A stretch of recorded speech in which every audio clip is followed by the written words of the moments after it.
Okay, so I am back tonight with more of the Great Ace Attorney. So last time when we left off, I think that day was Friday night. Yeah.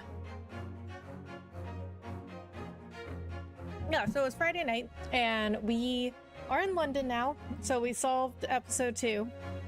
We went to London, but because Kazuma died, we do not have a lawyer that can do the work-study agreement that was made with London. London's Chief Justice says we need to have a lawyer. Ryan Asuki volunteered.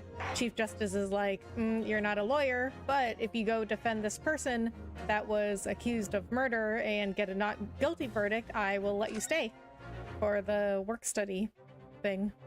So we're gonna go do that. Okay, so I guess I already talked to her. Okay, so we gotta go to the Old Bailey. The office of Lord Chief Justice Strongheart in Britain's great capital city, London. Its grand stone architecture and the echoey tick of the vast cogwheels lend it an air of authority. This oppressive air is really quite stifling, says Sasato. So when we were, okay, let me go back here. So when I was examining stuff around this office, Sasato and Ryan Usuke were saying like to be honest, some kind of rude things. I mean, I think, you know, they're just not used to London and the architecture and all that, but I mean, they were saying some like pretty rude things if we're being honest, Sasudo and Ryan Usuke. They were like, oh wow, it feels like so enclosed here. I feel like I'm in a tomb and like everything is so like heavy and dark. Okay, so the Old Bailey is London's highest criminal court with an illustrious past, the Old Bailey. This is where I'm to take my test and prove my worthiness as a lawyer. If we hurry and catch a cab, we may just make it to the courthouse on time. Okay, so the trial's starting. So, Lord Justice, or Lord Chief Justice, so I said this last time, is he told us we had to get a not guilty verdict, and I was like, well, how does he know that this accused is not guilty? Like, what if they really are guilty? But according to the Chief Justice, this is like a super easy case. Like, they are clearly, very, very clearly not guilty. 18th February, 9:45 a.m., the Old Bailey Defendant's Antechamber. You know what I'm thinking? You know what occurs to me now? Is that... So, I didn't play the Apollo Justice games, but in the Phoenix Wright games, every single one of your clients is not guilty. I mean, I guess, you know, it would be a very fun game if you played as a defense lawyer and your client was guilty, right? I mean, I guess it might be fun if you were playing like if it was like Phoenix Wright GTA version or something.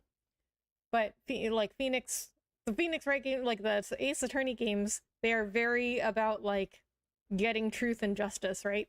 So your client is always not guilty. But then we're told, in this case, we're told this person absolutely not guilty without a doubt. But since the games are all about finding truth and justice, I am wondering now, and we didn't choose to, you know, we didn't really choose this case. Like, it was kind of forced upon us. So I'm wondering if this person really is guilty, and even though we're defending them, if we prove like the truth, then maybe that's enough to let us stay in London. Because being a lawyer is not about like getting your verdicts, it's about getting the truth. Well, it's supposed to be anyway. I think in real life, I think whatever kind of lawyer you are, you really just try to get what kind of, you know, whatever kind of verdicts you're aiming to get. But in theory, if you become a lawyer, you want to find the truth. You don't want to just get a guilty or not guilty verdict if you're a prosecutor or a defense lawyer. Personally, I always thought that if I was going to be a lawyer, I would be a prosecutor. I don't think I would be a defense lawyer because, in my experience, false accusations don't happen very often. And also, I think that people get away with far too much. 18th February, 9:45 a.m., the Old Bailey Defendant's Antechamber. Oh, thank goodness, we're in time. There's still 15 minutes until the trial begins. It's plenty of time. I never knew a horse-drawn carriage could go so fast. I thought my teeth were going to rattle loose. Did you hear what I said to the driver when we climbed aboard? Get us to our destination in 5 minutes, driver, and there's a guinea in it for you. It's one of my favorite lines from the Herlock Sholmes stories, and it worked quite perfectly. I'm not sure why you're so pleased. I thought we were going to die, and we had to pay gold for the privilege. Well, at least we arrived here before the trial started. I guess we do have that.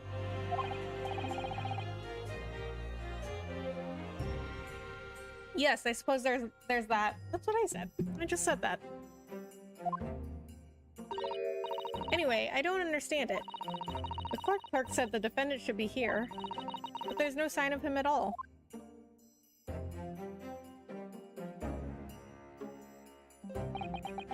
So this is the Old Bailey. Even this room for defendants to wait in is grand. Are you alright, Mr. Naruhodo? I'm feeling tense, that's all. This place gives me the same sense of foreboding that I remember from the Supreme Court in Japan. An oppressive air, almost as if the building itself is going to crush whoever is about to be sentenced. Feels like only yesterday that I was the one about to be crushed. Yes, whoever the man you're to defend is, I imagine he's feeling very alone at this moment. Top of the morning to you, madam. Sir.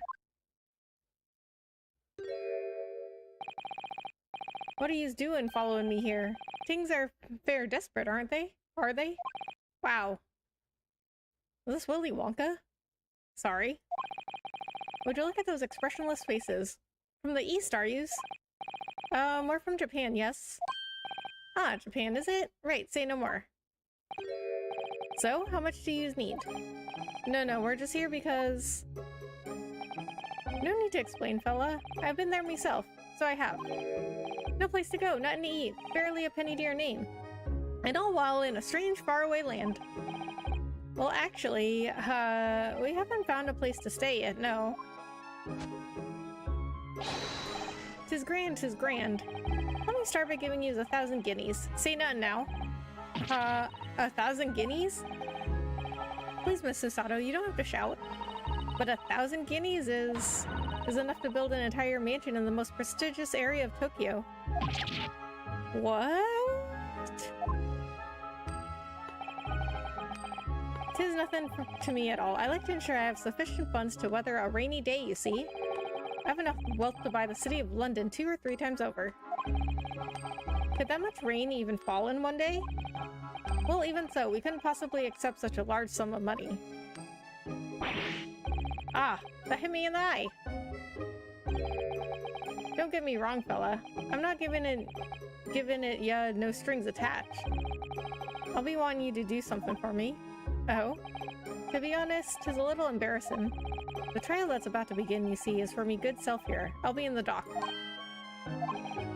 So now, what I want you to do is come along with me and stand there beside me. Officially, you'd be my lawyer, but that's just a little detail now. Oh, well, the thing is, don't worry about the thing.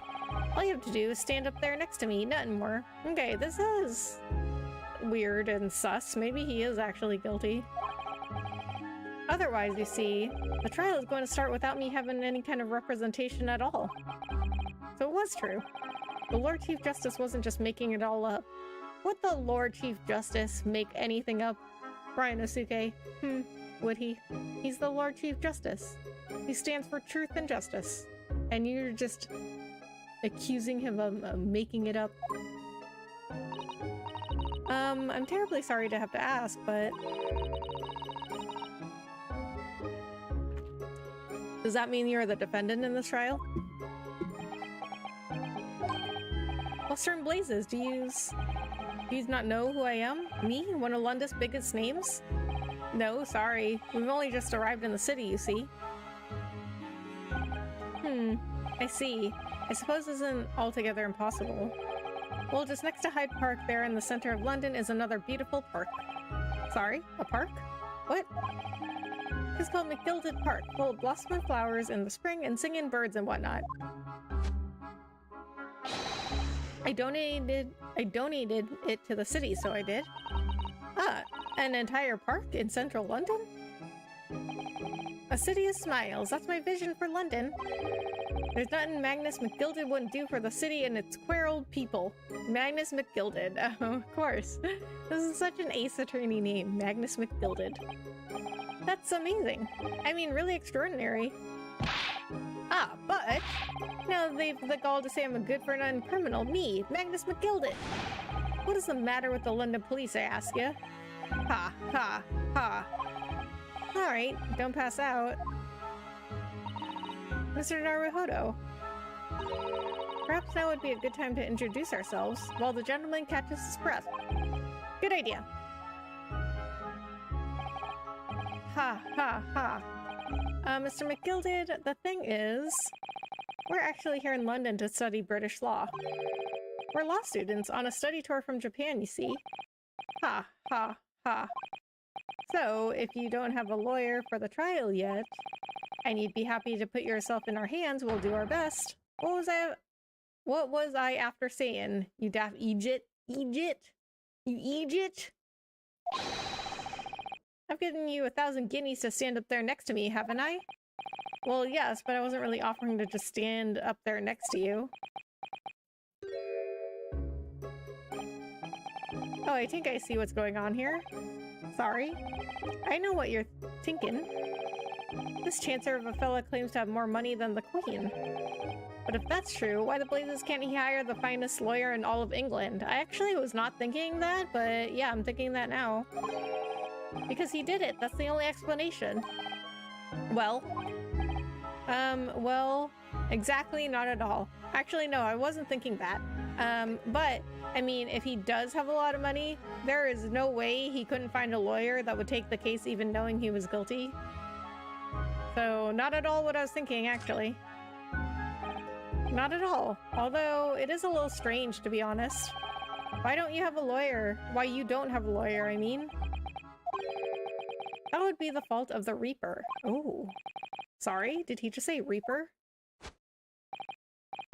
Aye, the Grim Reaper of the Bailey, Lord Barak Van Zeeks. He's the prosecutor. Oh, like Von Karma.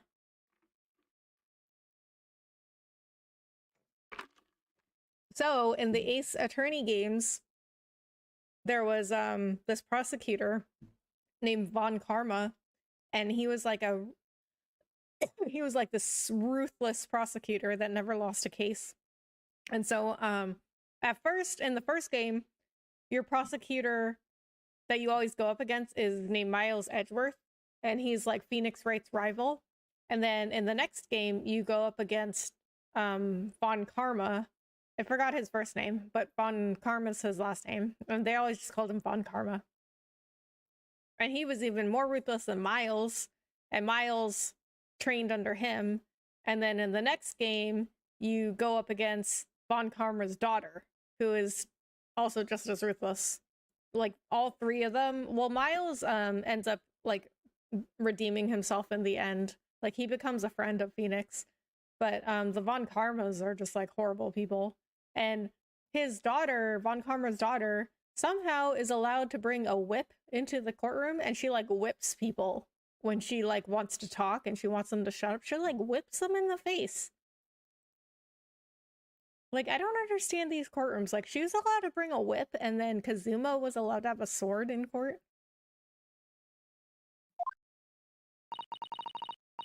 The prosecutor is the Grim Reaper? When Van Zeek stands for the prosecution, they call the accused his sacrificial lambs. Oh, so that's why no one would take the case. Okay, so maybe he is innocent then. And to this day, in every single trial in which he's been the prosecutor, the accused has been damned. Okay, so it is just like Von Karma, the Von Karmas, both of them. Because I think Von Karma's daughter, I think she was also, she never lost a case. What? So it's reached the desperate situation where there's no one willing to stand in defense against the fellow at all. You could say he's a living legend of the Old Bailey. Goodness, Lord Barack Van Zeeks. He must be an exceptionally talented prosecutor, then. Talented isn't the word you're looking for, madam. It's cursed. Cursed? What on earth? The defendant is summoned and his counsel. Please make your way into the courtroom. The trial is about to begin. His counsel? That would be me. Oh, 'tis time. Well then, fella, don't let me down. But I don't know anything about the case. You haven't told me what happened. Until you showed your face here, I made up me mind, so I had. Sorry. I decided I'd have to defend myself in there. How would that have worked? What? Well, you defended yourself, Brian Nasuke. But then you made an appearance. A student of law, wouldn't you know? There's no accident, I can assure you of that. Tis fate. So don't get cold feet now, please.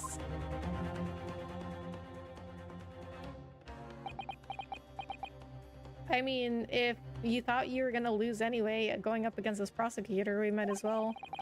I literally know nothing about the case, or about this man who stands accused. In fact, the only thing I do know is that I can't just turn my back on him.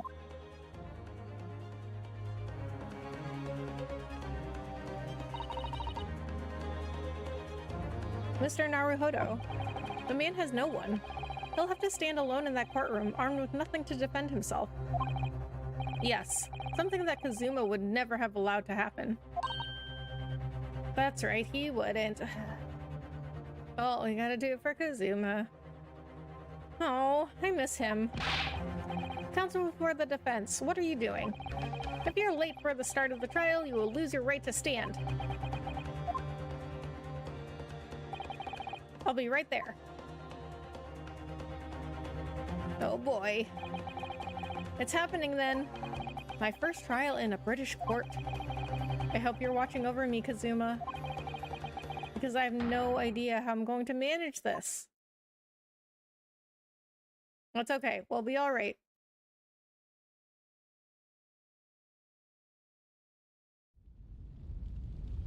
Oh, so fancy. 18th February, 10 a.m. The Old Bailey. Courtroom.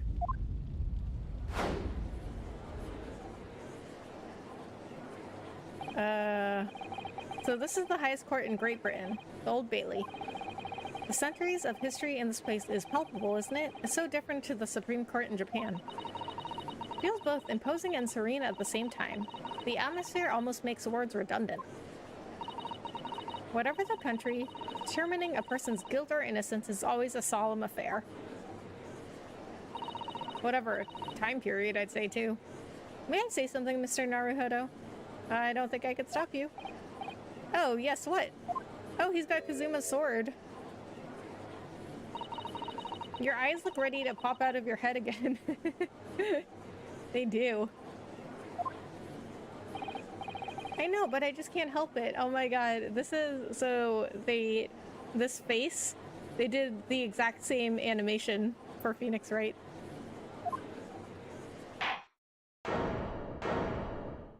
What? Is that a vampire? Oh, that looks like Santa Claus. In the name of Her Majesty the Queen, I hereby declare this court to be in session. We are here today to determine the guilt or innocence of Mr. Magnus McGilded. I now call upon the counsels for the prosecution and defense to declare their willingness to proceed. The prosecution is fully prepared. That must be the Reaper of the Bailey. He really does look fully prepared to dispatch his next poor victim to the underworld. Counsel for the defense, you appear to be Eastern. Do you speak English? Huh? Oh, yes, of course. Sorry. What? That's what I've been wondering. Because, okay, it was November when we did the first case, and then it was like January when we were on the ship to London. But in November, we didn't speak English because we were defending ourselves because we were accused of murdering that professor. And then when that British girl was on the stand, she was speaking English and we didn't understand her. We had to have the detective translate. So in like 3 months, you learned English. I mean, I guess it depends on how much you study. But I mean, in 3 months, if you studied a language like constantly, yeah, I guess you could learn English. Magnus McGilded, 48, the defendant in this case. He's an incredibly wealthy philanthropist with a wonderful reputation in London. I'm to defend him as a test of my worthiness to become a lawyer. Derek Van Zeeks? Van Zeeks. Oh, it's Van Zeeks. Okay, not Von. Still, the name kind of reminds me of Von Karma. Okay, 32. A prosecutor known as the Reaper of the Bailey. Supposedly, the souls he prosecutes are eternally damned one way or the other. One way or another. But he asked if the defense was ready. And I couldn't be further from ready if I tried. Those eyes please me. Nipponese? What? Is he? Okay, he's 30. He's only 32? But what? I mean, what color is this hair? Is he gray-haired already? Because, I mean, he's younger than me. And my friends don't have gray hair yet. Or most of them. Some of them do. They shroud your fear, your doubt, your trepidation. They run wild, clinging to some phantom notion of courage. The quintessential look of a sacrificial lamb. Okay, creepy. Ugh, a cold shiver just ran down my spine, all the way to the tips of my toes. Now, Mr. McGilded. Yes, my lord? You stand accused of murder, a capital offense. You could be sent to the gallows if found guilty. Are you quite sure you wish to entrust your defense to this foreigner? Oh, rude. As I've always said, my lord, 'tis a granting to give opportunities to the young, even if the fella is a student from some little island off in the Far East. Is it not the British way to ignore the dangers to yourself and give those less fortunate a fair chance? I like to think that acts of chivalry do the great British Empire proud. Listen to Mr. McGilded. What a fine gentleman London has in him.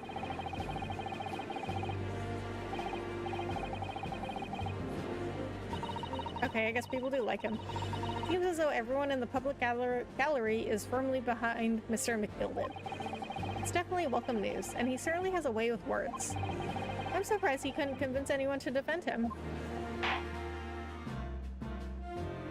Well, I guess everyone is so scared of this, what was his name? Van Zeeks. Eloquently put, Mr. McGilded, and most laudable sentiments. Now, ladies and gentlemen of the jury, I'm sure I need hardly remind you that your 6 members of the public have been selected for your impartiality. Impartiality. I did not know that was a word. Are you ready? Are you ready to proceed? Okay, so this is the jury. Why does that guy have a knife? You see this? Why does he have a knife? Why are you allowing weapons in the courtroom? Oh, she's got... Is this a typewriter? She's got a typewriter? Maybe she's like the court... what do you call them? Transcriptor? Or whatever? Scribe? Yes, my lord. If the task is to send rotters to the gallows where they belong, I'm more than ready. At the manor, his lordship always says we should dispose of rubbish promptly. Naturally, I agree. Ah, any criminals here will soon be wishing they never set eyes on me. Oh, she is the court reporter. I feel a chill. What? Where are you? He's got a flask here. You're just allowing weapons and drinking in the courtroom? Oh, don't mind me, my dears. I'll just be getting on with my knitting. Must finish these mitts for my grandson. Okay, so you're also allowing knitting? Ah, Mr. Naruhodo, these people are the jury. Yes, that's something we don't have in Japan yet. That's right. I've only ever read about it. But here in Great Britain, the court's final verdict depends on the opinions of these 6 jurors. The judge passes sentence according to the law, but the jurors determine guilt based on common sense. So the defendant is ultimately judged from two completely different points of view. But how exactly do the jurors give their verdict? That I don't know, but I'm sure it will become clear as the trial progresses. Yes. Prosecutor Van Zeeks. My lord? It's been a number of years since we've seen you here in the courtroom. I thought you'd renounce your fame. I'm known as the Reaper of the Bailey, my lord. Infamy rather than fame, I would say. But yes, 5 years have passed since I last spread my wings in this capacity. So, what brings you back? Is there some change of circumstance of which the court should be aware?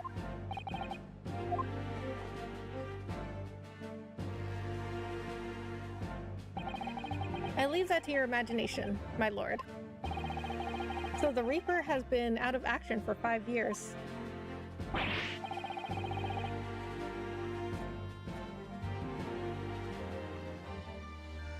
Why did he have to choose today of all days to make a comeback? Don't lose heart, Mr. Naruhodo. As you wish, sir. The court nevertheless welcomes your return. Now then, opening statements, I think. A summary of the case, if you please. Certainly, my lord. As your lordship is aware, this is a case of overwhelming simplicity. We must be the only ones in here who aren't aware. The incident took place in the late evening 3 days past. The hour was some minutes after 10. The victim was a maker of building bricks known in the community as Thrice-Fired Mason. Sorry, Thrice. He was a very accomplished craftsman. The bricks he fired were said to be almost indestructible. The victim's corpse was discovered in an omnibus in service on the streets of London at the time. A dagger that had been thrust into the victim's abdomen is believed to be the ultimate cause of death. Here's the autopsy report from the investigating medical officer at Scotland Yard. Thank you, counsel. I shall accept that and the photograph as evidence. A report prepared by the Scotland Yard coroner. It gives the cause of death as internal hemorrhaging as a result of a single stab wound to the abdomen. A photograph of the victim taken on the omnibus. The knife in his abdomen is clearly visible, but his face is partly obscured from view by an old crooked hat. And one further item of evidence. The prosecution wishes to submit these as well. And these are... Good lord, is that blood, counsel? Yes, my lord. Seized by a policeman who arrived at the scene. These gore-soaked gloves were taken from the hands of the accused when he was arrested. What? Mr. McGilded's gloves had blood on them?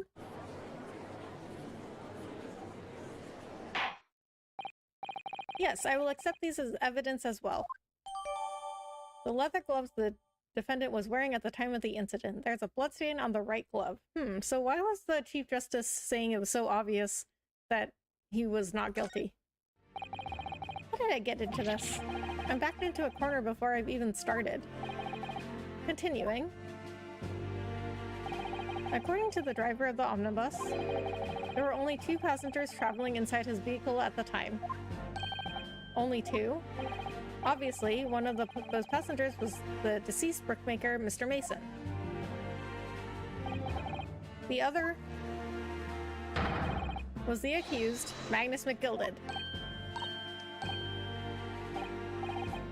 Well, rather damning circumstances, to say the least. Defendant, what say you? Well, of course, I have no recollection of such a thing. Mr. McGilded? To be sure, I rode the omnibus that evening. But whenever I'm in a carriage, I'm taken with a fierce tiredness, and I always succumb to it. Are you claiming to have been asleep? 'Tis the motion of the carriage, my lord. So it is, and when I opened my eyes again, it was a desperate sight before me. The body of a man I'd never laid eyes on before in me life. Now I ask you, what good-hearted soul wouldn't rush to help a fellow bleeding from his stomach? I wasn't about to start worrying about me gloves now, was I? I reached out to give the man a hand. So the blood got onto the gloves then, after the man had been killed. Unfortunately, that statement of the drivers is only the beginning. What? That's not all of it? Evening, Becca. Just want to stop by and say hello before I go to bed. Hope you've had a good day. Hey, Iceman, thank you so much for stopping by. My day was good. How about yours? There were multiple witnesses to the precise moment at which the brickmaker was fatally stabbed.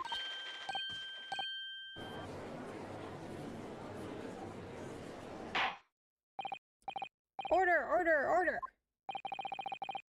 When the killing took place, only the victim and the accused were inside the carriage, and there were witnesses to the crime. This is not just a case of compelling evidence. It's the nail in the coffin for the accused.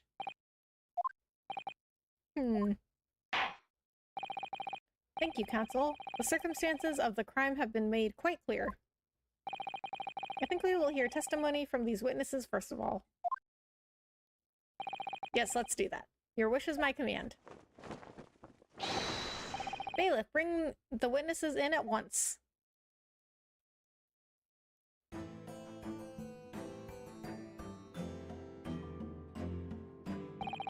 Witnesses, your names and occupations. So we have 3 of them taking the stand at once? My name is, well, everyone calls me Beppo. What? Why is he freezing? And you can see his breath, but everybody else seems fine. I drive an omnibus in the East End. Bruce Fairplay. I'm a banker in the city. My name's First. Lady First. Lady First? I make hats for gents. Let's begin by confirming the facts. 3 days ago, at a short time after 10 o'clock in the evening, all of you present in the stand were in an omnibus and witness to the aforementioned incident. Is that correct? Yes, sir. Quite right. Yes, sir, that's right, sir. Very well then, let's proceed to your formal testimonies, please. Each of you will tell the court precisely what you saw.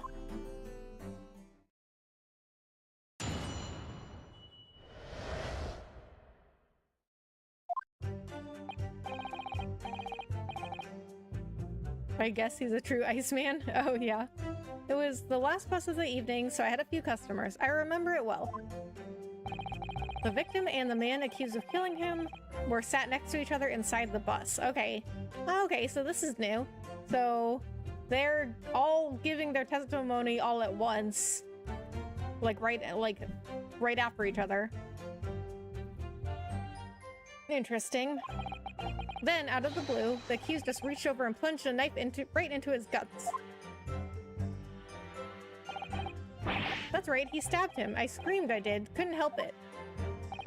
As soon as I heard the scream, I stopped my bus. And then I saw it too. Okay, I'm confused. I thought that they said the only 2 on the bus were Magnus McGilded and the victim. But now they're saying they saw him? They saw Magnus kill him?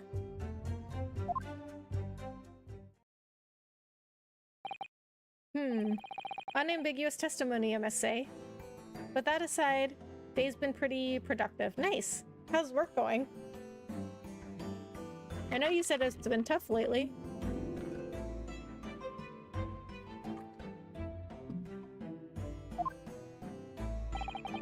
Exactly, my lord. These men witnessed the incident in the omnibus with their own eyes. I'd like to ask a question, if I may. Yes, counsel? Well, this testimony makes absolutely no sense to me whatsoever. Why not? Well, the incident took place inside a moving carriage, didn't it? As has been clearly stated from the outset, yes. Well, in that case, how could those 2 witnesses possibly have seen what happened? There's no way they could have seen the inside of the moving carriage.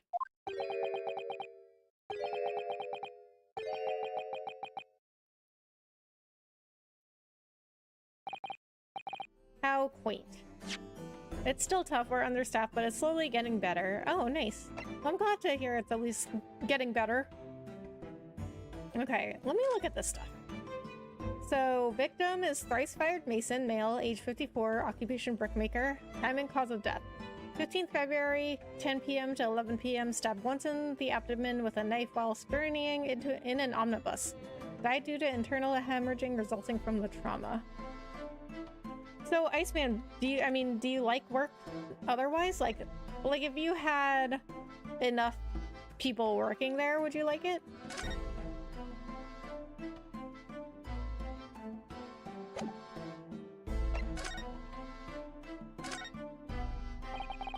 This is definitely blood, isn't it?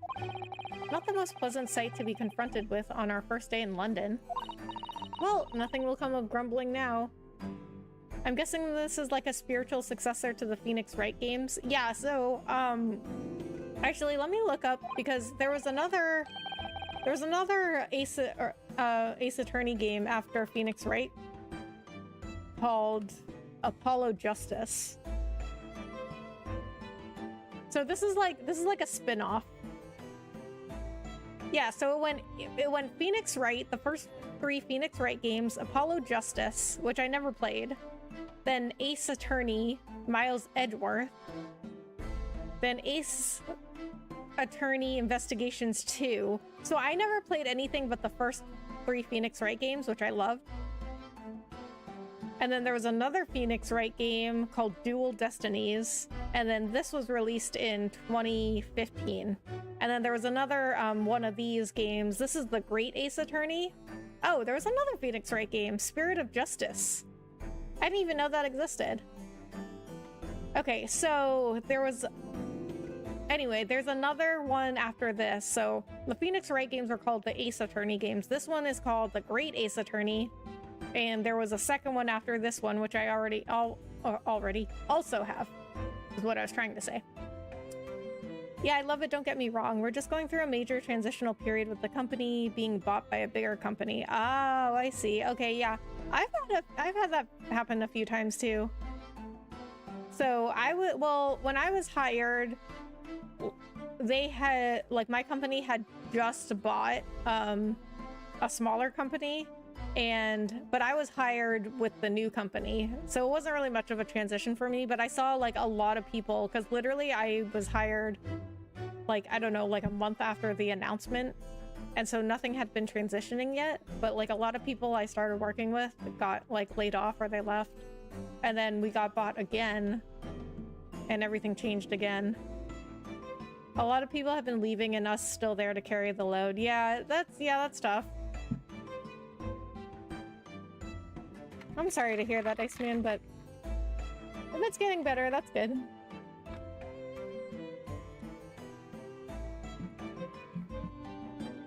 No, by the way, is Mr. McGilded right-handed? Yes, I believe so. He was toying with a coin in his right hand a little earlier.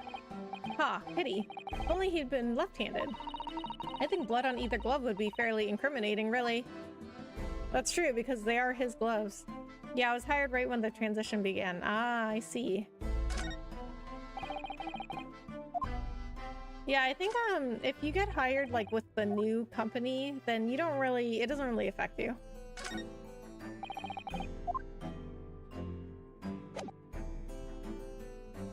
Just bad timing, yeah.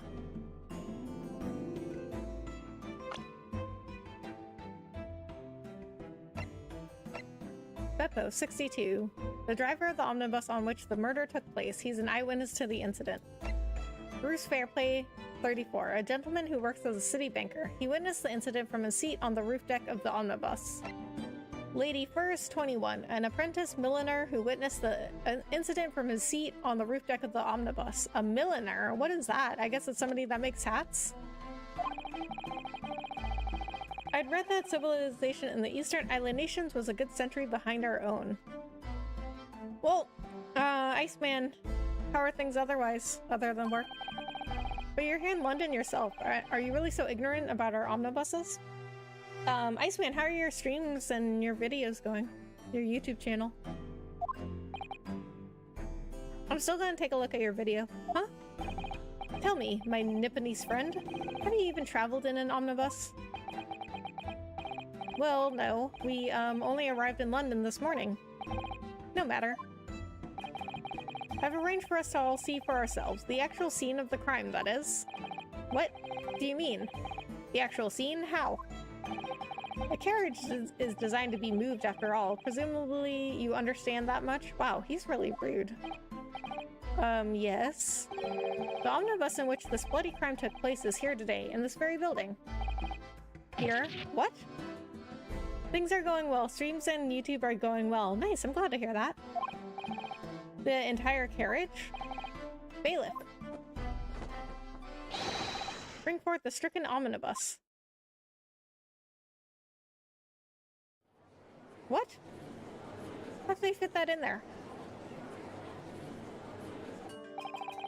So that's an omnibus. The omnibus. I can't believe they could bring something so enormous in here. That's what I just said. That's what I just said. Great Britain's courtrooms are amazing. As you can see, the omnibus is pulled by 2 horses and can carry up to 8 passengers.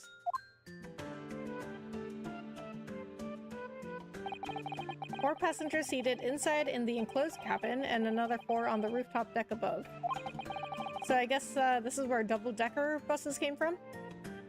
Every Londoner knows that the best views of the city architecture and sights are to be had from the top of an omnibus.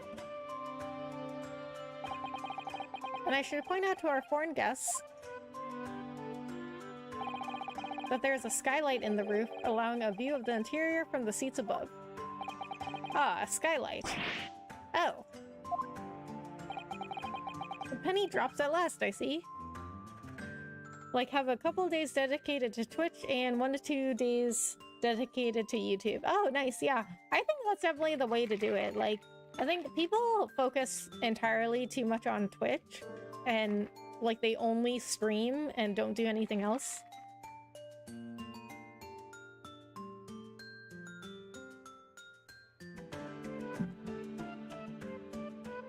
And then, but, you know, like, I personally, like, I mean, well, you know, I had a lot of reasons for going to YouTube, but I mean, even if, like, Twitch wasn't as bad as, like, I think it is, like, it's just the nature of the platform, you know? It's like, I can't really be live very much. So I wanted to be on a platform where I could grow more offline than I could online. Because, like, most people don't have the time to be live for, like, hours upon hours either, but they're just, like, too attached to this idea of Twitch, and then, like, they get stuck on Twitch like it's a trap. Literally a trap, because, like, they spend so much time on Twitch trying to go, like, trying to be live, and then also spending, like, so much time networking on Twitch and, like, other people's streams, and then they get so stuck there, like, they spend so much time on Twitch that they're like, well, I don't have time to do any other content, and I don't have time to do YouTube. And then they don't want to leave because they're like, well, I invested so much of my time on Twitch, and it's just like a vicious cycle. The penny drops at last, I see. Those... Oh, okay, wait, another thought. So, you know what? I've also seen people who, like, turn down fun things to do, like, fun events and, like, vacations and trips and stuff, like, just to stream. And I'm like, I would never want to do that. Like, because, like, ever since I went to YouTube, like, I have been totally comfortable if I cannot go live, but, like, I see people on Twitch and they absolutely freak out if they cannot go live. I would never want to live that way.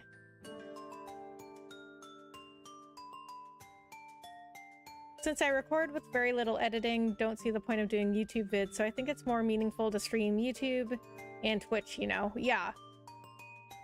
Yeah, I mean, well, my streams on YouTube, I just leave them up as they are. Like, I don't do any editing. Like this stream will just turn into a video on Twitch or on YouTube, not on Twitch. I don't put anything on Twitch anymore.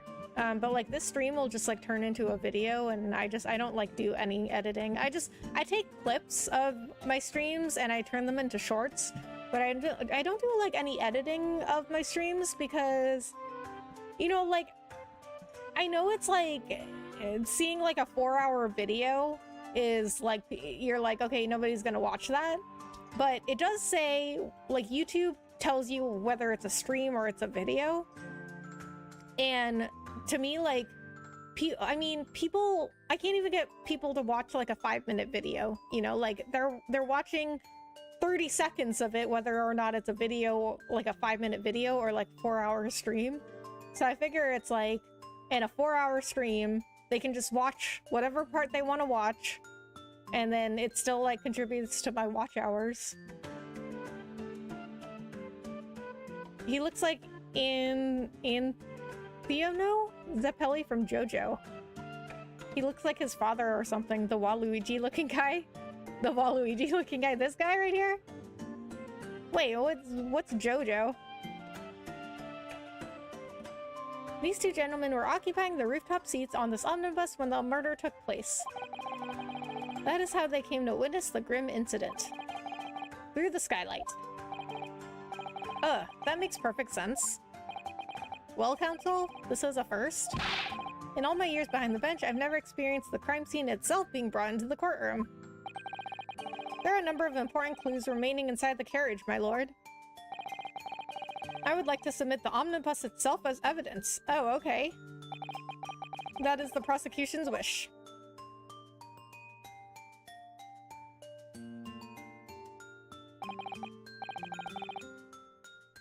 Yeah, Twitch's discovery is horrible, and sometimes Twitch be killing itself with their decisions. Iceman, do not even get me started. You know, I will go on for like 2 hours about that, but I'm not gonna do that right now because I'm playing Great Ace Attorney, but I agree, I agree with you.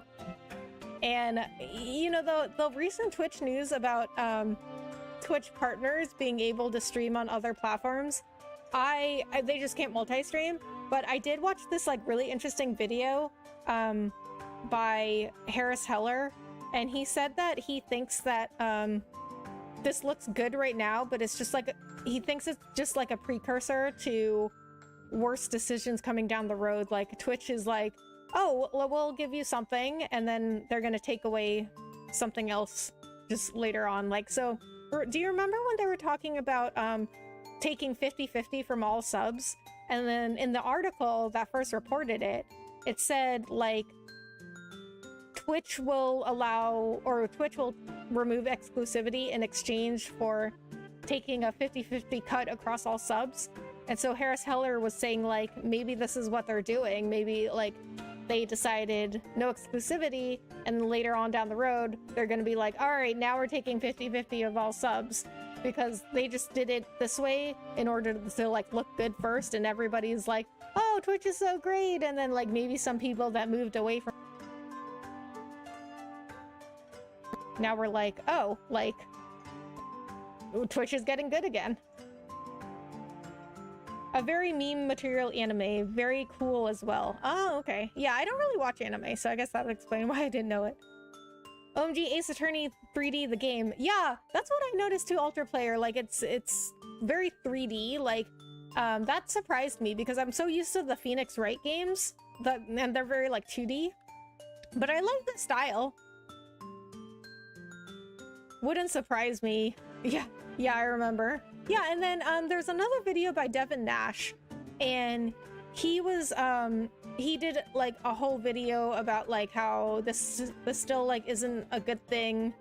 I'll have to look up the video again. But he was saying that like it's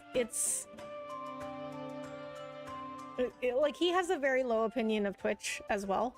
And he was saying like this is just like a marketing thing that a lot of people don't understand, and Twitch is relying on kind of like their name of streaming and like relying on kind of like people not understanding. But like the former heads of YouTube gaming, Ryan Wyatt and Lester Chen, they both tweeted out about this, and they were like, okay, this is a step in the right direction, but like you should let your creators be free, like allow them to multi-stream. Uno is my childhood best activities with my family, bro. Uno is amazing. Yeah, it looks so 3D. Didn't bother with the fire graphics though. Yeah, I guess they thought nobody would notice. This omnibus is hereby formally accepted as evidence.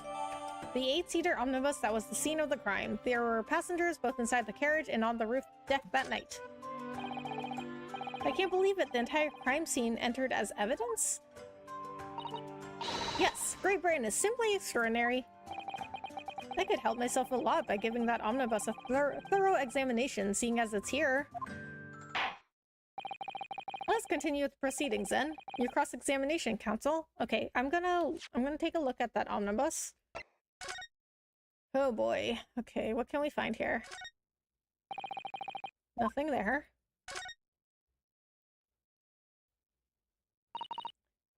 Well, let's open the door and go inside, shall we? The scene of a murder. It's horrible.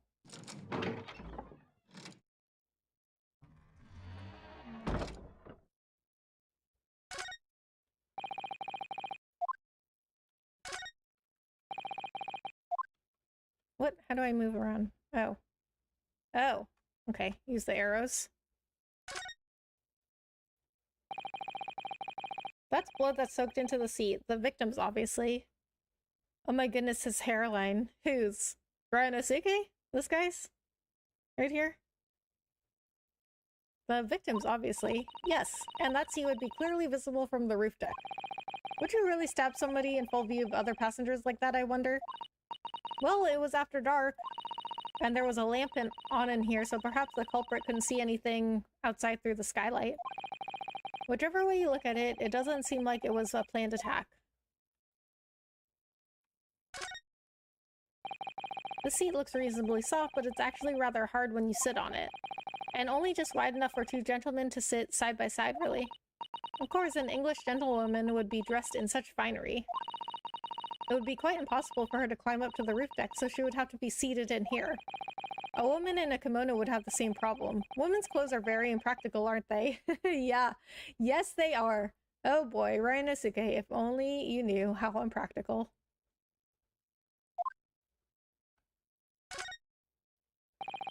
The seat has a handle, it seems. Oh! Look at that. This looks like all sorts of equipment that might be needed to keep the omnibus running. Feeding tubs, tools to repair wheels, blankets, horseshoeing tools.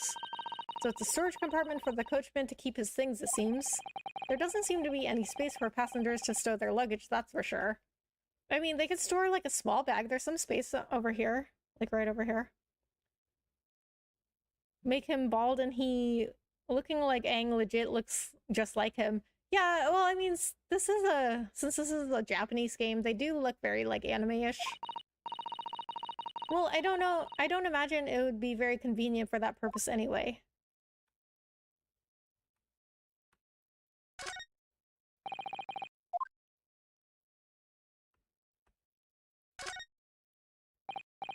Ah, that's a poster for the great exhibition that's due to start 6 months from now. There's a lot of focus being drawn to the Crystal Tower, the centerpiece of the whole exposition. Ooh, the Crystal Tower. It's under construction already, I believe. People all over London must be fizzing with excitement at the prospect of such a grand event. Oh, what's this? Nothing. Did they literally carry the entire express to court? Yes, they did. They submitted the entire omnibus to evidence. It's quite a large skylight, isn't it? Yes, quite large enough to afford a good view into the cabin from the roof deck. And there doesn't appear to be a handle or catch of any description, so I suppose it can't be opened from inside the cabin at least.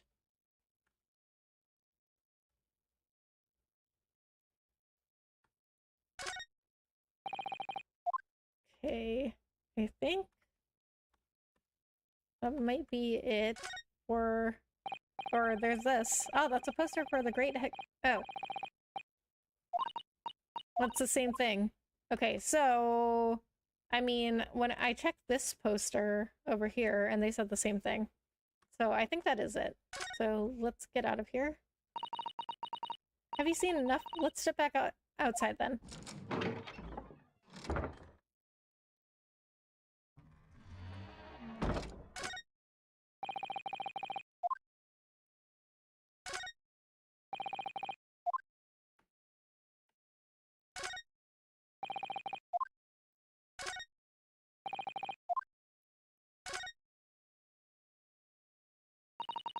So this is the roof deck of the omnibus. Oh, you must have a wonderful view of London streets from up here. So people sit all the way up here on bitter winter nights with the cold air rushing past them, and they have to pay money to do so? Brr. I can't imagine how cold it must feel. That just made me think of something horrible. Can you imagine being dragged around the city in the freezing cold as a punishment? Perhaps that is the real price you pay to stay out late. Okay. What about this sign in the front? Nope. Nothing of note there, I guess. Skylight from above?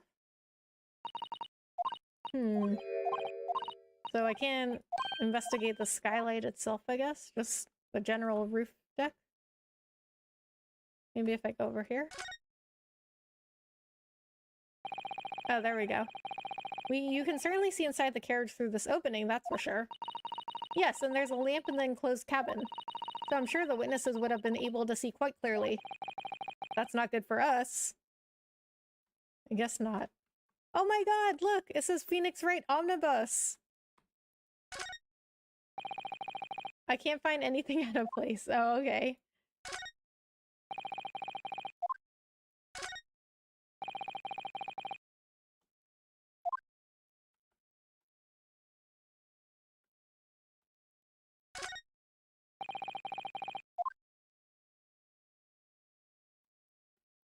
I think that's all I can investigate for now. Alright, let's go back. Ace Attorney videos are entertaining. The person have to think their mind so hard. Yeah, and if you like look at my previous streams, not trying to get you to, you know, just give me watch hours or anything, but I do have a lot of thought processes that take place. I love puzzle games. Me too. And I especially love like the Phoenix Wright games because like specifically because they like make you think so hard. And they're just like so well written. Like you really have to investigate every single little thing and really think it through and analyze it. But I love doing that stuff anyway. Like I'm a business analyst. That's my full-time job.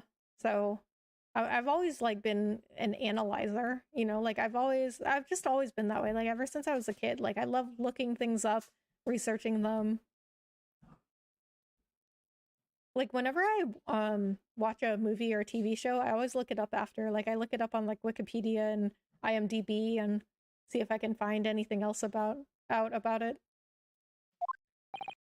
Okay, cross-examination. Pray don't expect this Nipponese stray to understand the intricacies of a British court's cross-examination rights. Okay. You know, we have run into a few British people that are kind of racist.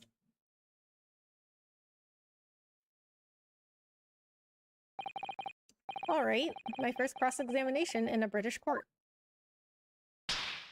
Okay. Focus, Ryanosuke. Focus.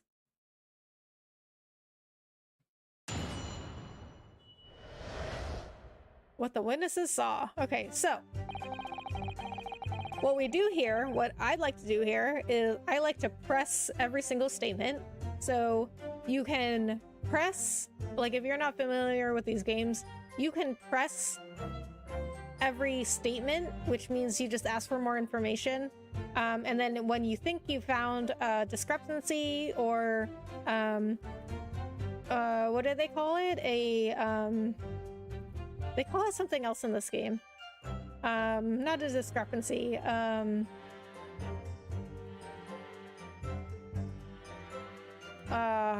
forgot what they call it. But basically you're trying to find holes in their testimony, and you can present evidence when you find that discrepancy. And so, but if you like, so these little symbols here, that's like my lives. So if I present a piece of evidence and it's wrong, I get a life taken away. And then once all of these are gone, it's an automatic guilty verdict. Gonna animate for a bit, BRB. Okay, alright, Ultra Player. See you in a bit. So, but pressing a statement is always free. until it gets harder, like later in the game, and then sometimes pressing will cost you.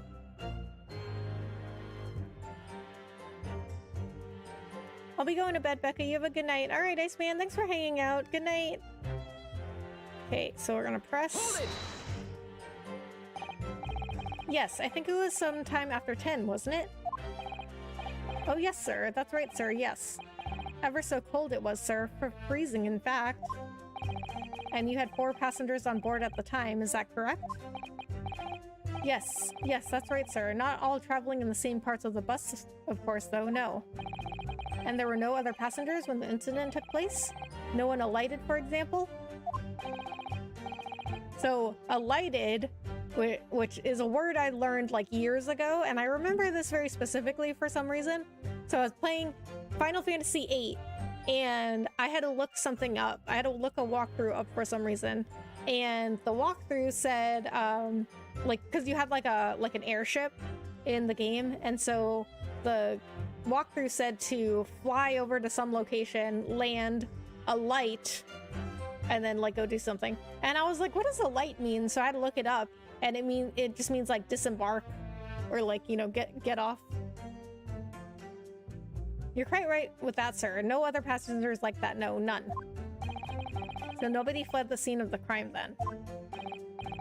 I have to say, the boss insists on it running. He does every evening, that last bus of the day.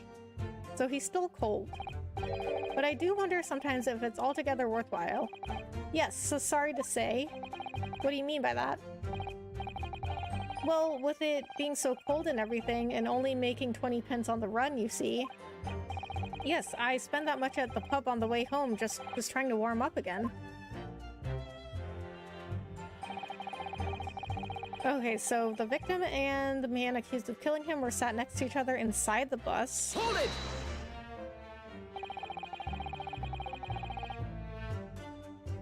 And you saw them through the skylight in the roof of the carriage? That's right. When you sit up on the top deck, the window's right there at your feet.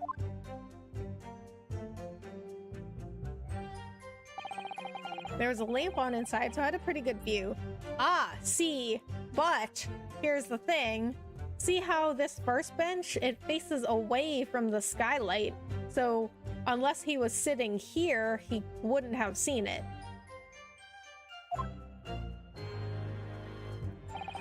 The two of them were wearing hats, and I couldn't exactly make out their faces, but there's not a shred of doubt in my mind that it was Mr. McGilded. How can you be so sure? Oh, okay. Inconsistency. That's what they call it in this game. So, they always tell you to look for the inconsistencies. So, there's always like a hole or something that doesn't make sense in victims' testimony, or not victims, witnesses' testimonies. And like some of them are purposefully lying, and then some of them just like don't have all the facts. Some of them are like innocent and they were like tricked, or they didn't see what they thought they saw or something. But there's always some sort of like something that doesn't make any sense. So you have to like really think in this game. Animation is so hard. I love animating sometimes. I get in the mood and get a whole chunk of progress in there, then just not feeling it for 2 more weeks. Yeah. I feel like that happens with anything creative, you know? Like, you just, like, lose motivation. I get that way with, like, videos. That's why my Small Streamer Diaries videos, I only post one, like, once a month. Because, like, I can imagine animating is really hard. I mean, I think editing, like, a 5-minute video is really hard. Also, my grammar's not good. Just blame my school. I've never been so brain damaged in my life. Well, so far, at least. Wait, what do you mean? Like, do you actually have brain damage?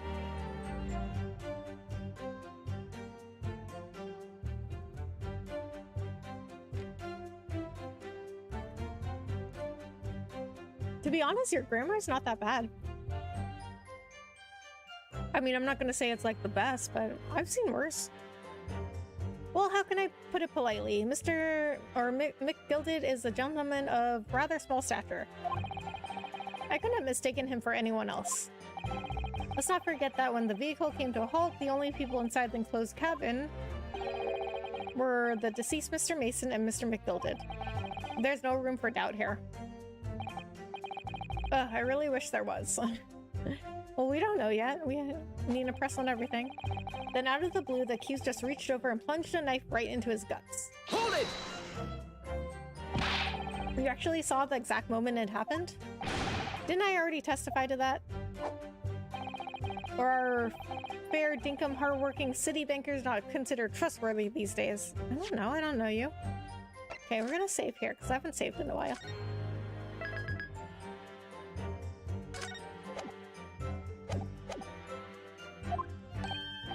Oh, no, I didn't mean that. This is no good. I've really got his back up. Perhaps you could just tell us what you saw in a little more detail. My lord. Juror number 3? What's the meaning of this? My mind is made up, my lord. Completely and utterly made up.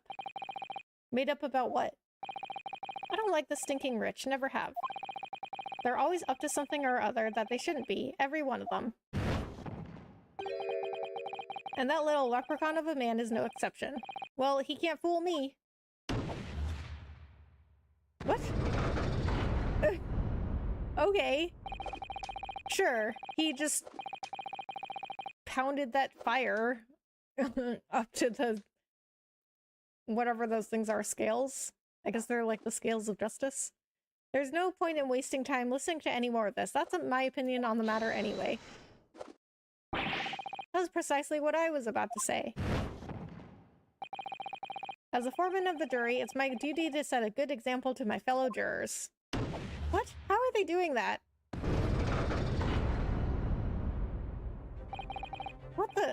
What is happening here? Let me see. Ah, yes. It seems that's how the members of the jury give their verdicts. With fire? Yeah, right? Apparently, yes. White for innocent and black for guilty. As the 6 members of the jury make up their minds about the case, one by one, they each cast a ball of fire into the great scales of justice. Oh, they are scales, as we saw a moment ago. What?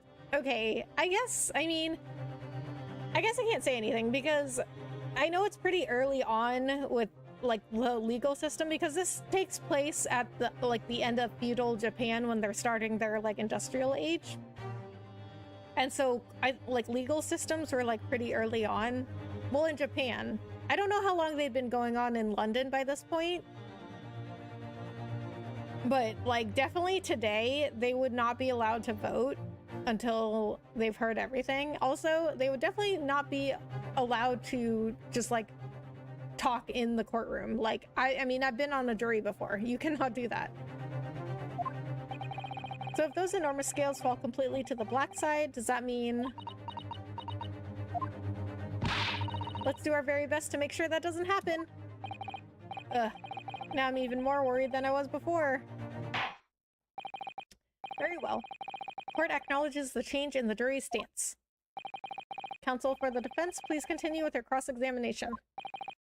Ah, this is a nightmare. That's right, he stabbed him. I screamed I did, couldn't help it. Hold it!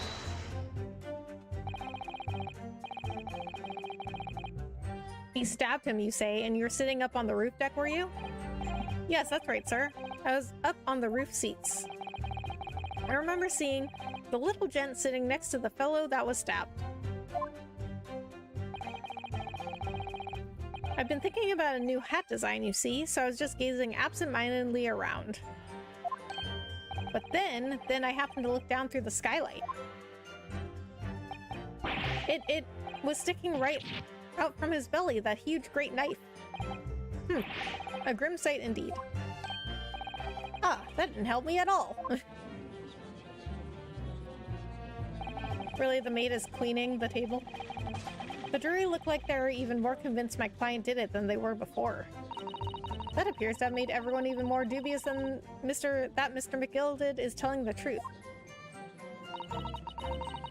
If only we had some evidence to counter their suspicions.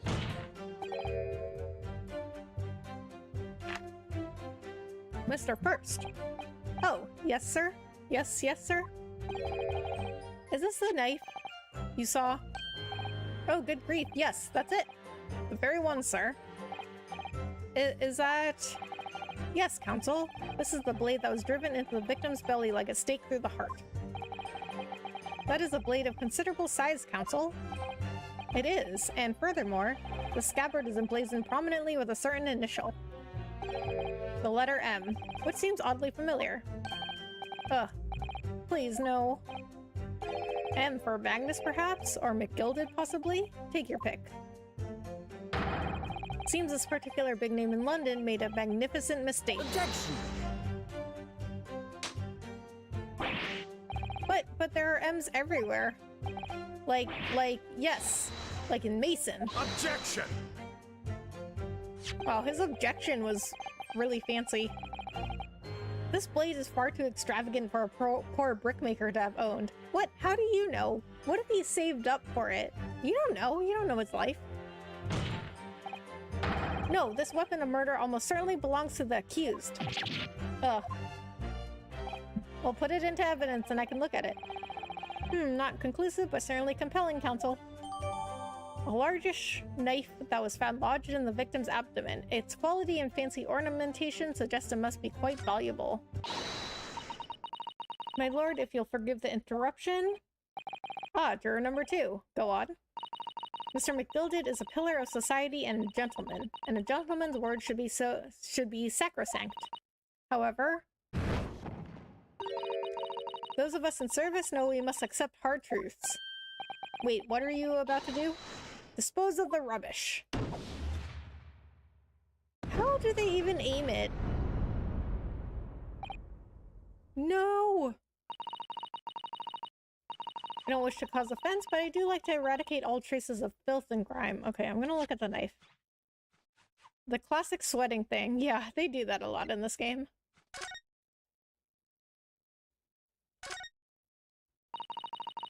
That part is the sheath, isn't it? Are you alright, Mr. Naruhodo? Oh, sorry, yes, I just don't really like blades. Oh. Those don't seem like words of a man with a large katana slung from his waist. That's not a blade, that's Kazuma's soul. Anyway, there is no sense in delaying it. Let's see what the blade looks like. Well, that certainly doesn't look good. Ah, that looks a lot like blood. It surely is blood. The victim's. An Englishman's blood looks a lot like a Japanese man's blood. Did you think it wouldn't? Sorry, it's just that we've only just arrived here in Great Britain. Ah, I see. So it's a commentary on how we're really all the same. We're all just people. No matter what race we are or what we look like. I'm finding it a little hard to adjust. Yes, I do understand. Or could this be a W? Right? That could be a W. An ornate letter M, undeniably Mr. Magnus McGilded's initial, and it's beautifully gilded too. It's very valuable, I should think. Ah, what is it? Look at this M. If you turn it upside down, it becomes a W. This could change everything. That's what I said. A W? Yes, this is one of those, you know, turnabout cases. I'm sure of it. Ah, the turnabout. Okay, so in the Phoenix Wright games, every case, or every episode, well, I guess every case also, but every episode started with the word turnabout. I'm afraid I don't know at all, but what I am sure of is that this is an M. How can you be sure? How can you, like, if you're looking at this right now, would you say this is a W, or would you say this is an upside down M? Oh, well, that idea was quickly quashed. Okay, I think we're right. Me and Rinosuke. I think that could be a W. I think it probably is a W.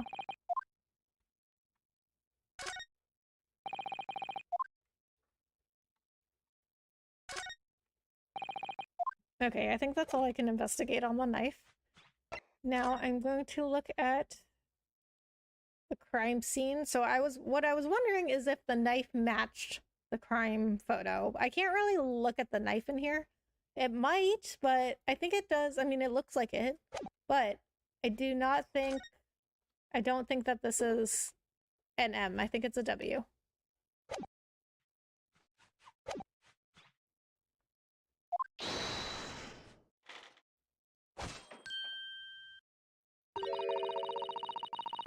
Juror number 4. Oh, so she is a juror. So she's the juror and she's like the transcriptioner?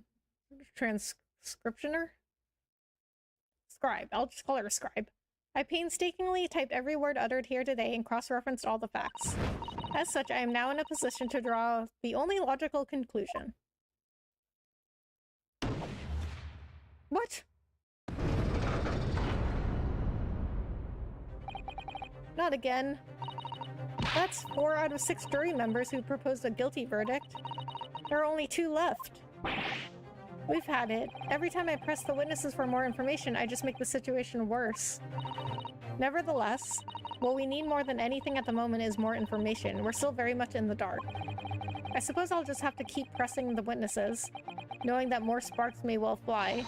We mustn't give up hope that we'll uncover something that will give us a way to fight back. But...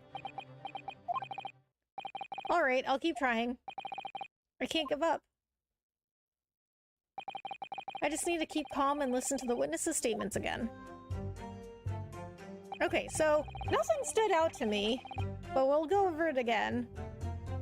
As soon as I heard the scream, I stopped my bus, and then I saw it too. Alright, so when it happened, the only 2 people in the closed cabin were the victim and the defendant. And so help me, 3 whole people witnessed the man I'm trying to defend do the deed. I don't like to be pessimistic, but we do seem to be in a rather difficult situation here. Thanks, Sasato. Ugh. What am I supposed to think here? Was Mr. McGilded really innocent? Or could it be... Before we jump to conclusions, our first task should be to gather information. We need to understand the case much better than we do at the moment. Yes, you're absolutely right. Let's listen to those witness statements again, a little more carefully this time. It was the last bus of the evening, so I had few customers. I remember it well. The victim and the man accused of killing him were sat next to each other inside the bus. Okay, can I do something with that? They were sat next to each other.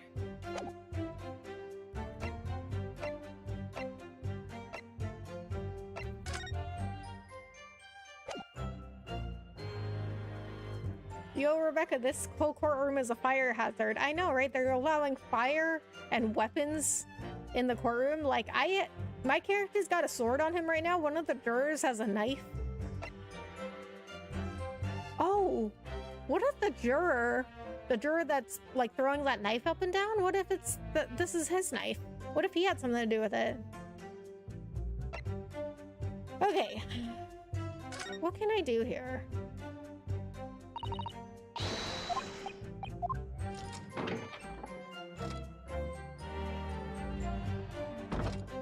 So he says that they were seated next to each other. I mean, I guess I don't have any evidence that says otherwise.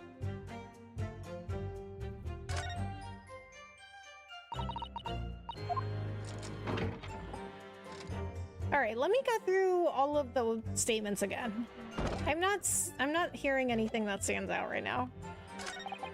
Then, out of the blue, the accused just reached over and plunged a knife right into his guts. That's right, he stabbed him. I screamed, I did. Couldn't help it. As soon as I heard the scream, I stopped my bus, and then I saw it too. Did I press him on this? Hold it! What exactly did you see? Oh, well, sir, that would be the passenger, sir. Yes, collapsed on the floor he was. Wait a minute. And the passenger, obviously you're referring to the victim, Mr. Mason, the brickmaker. Okay, whoa. He said he was collapsed on the floor. This is not the floor. He's sitting up in the seat. And by the passenger, obviously you're referring to the victim, Mr. Mason, the brickmaker. And then the other passenger had that knife in his hand like this. By the other passenger, obviously you're referring to the accused, Mr. Magnus McGilded. And then he plunged it down like this, stabbing the other passenger in the belly. What? Wait, so you stopped the bus, and then you saw... Okay, we need to listen more. My lord, I wish to speak. Why is he shaking?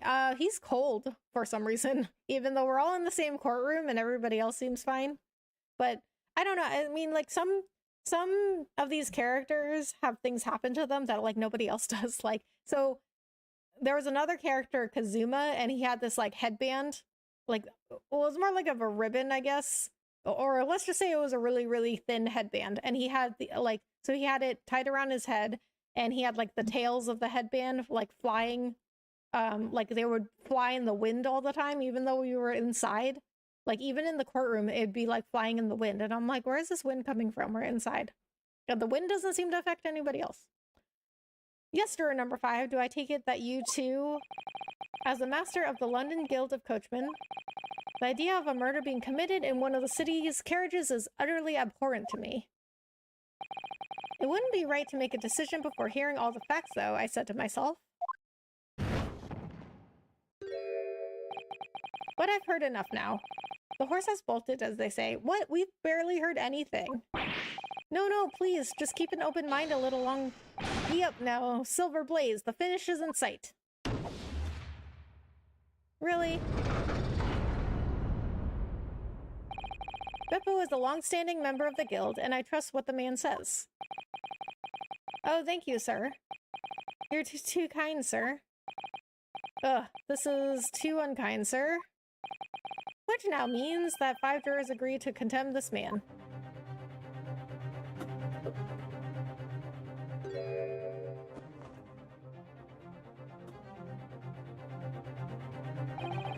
Madam juror number 6. Yes, dear? What can I do for you? You have heard the testimonies of the witnesses in the stand. Oh yes, I certainly have. Still got my hearing, you know. Then, pray tell, why are you yet to pronounce your leaning? Maybe because we have barely heard anything and everybody else, for some reason, decided what they wanted to do with their verdict. Well, dear, the thing is, I'm a creature of habit, me. I always go to the park at around this time of day and sit on a nice bench and get on with my knitting. What? Wait a minute, are you telling me she's a witness too? There's a lovely little park just near where I live. McGilded Park, it's called. Oh, she's a fan of McGilded. The gentleman donated it to the city, you know, to put a smile on Londoners' faces, he said. I can't imagine such a fine young gentleman would have it in him to take another man's life. What up, Rebecca MC? Big Cloud! Hello, thank you so much for coming in. How are you? He is always doing wonderful things for the city. That's right, a man like that wouldn't stab someone, surely. Mother, may we go to the McGilded Public Library later and borrow some more books? How many Londoners live with their heads in the clouds? Do you people not know what kind of man Magnus McGilded really is? What kind of a man is he? Big Cloud, how was your week? How are things with you?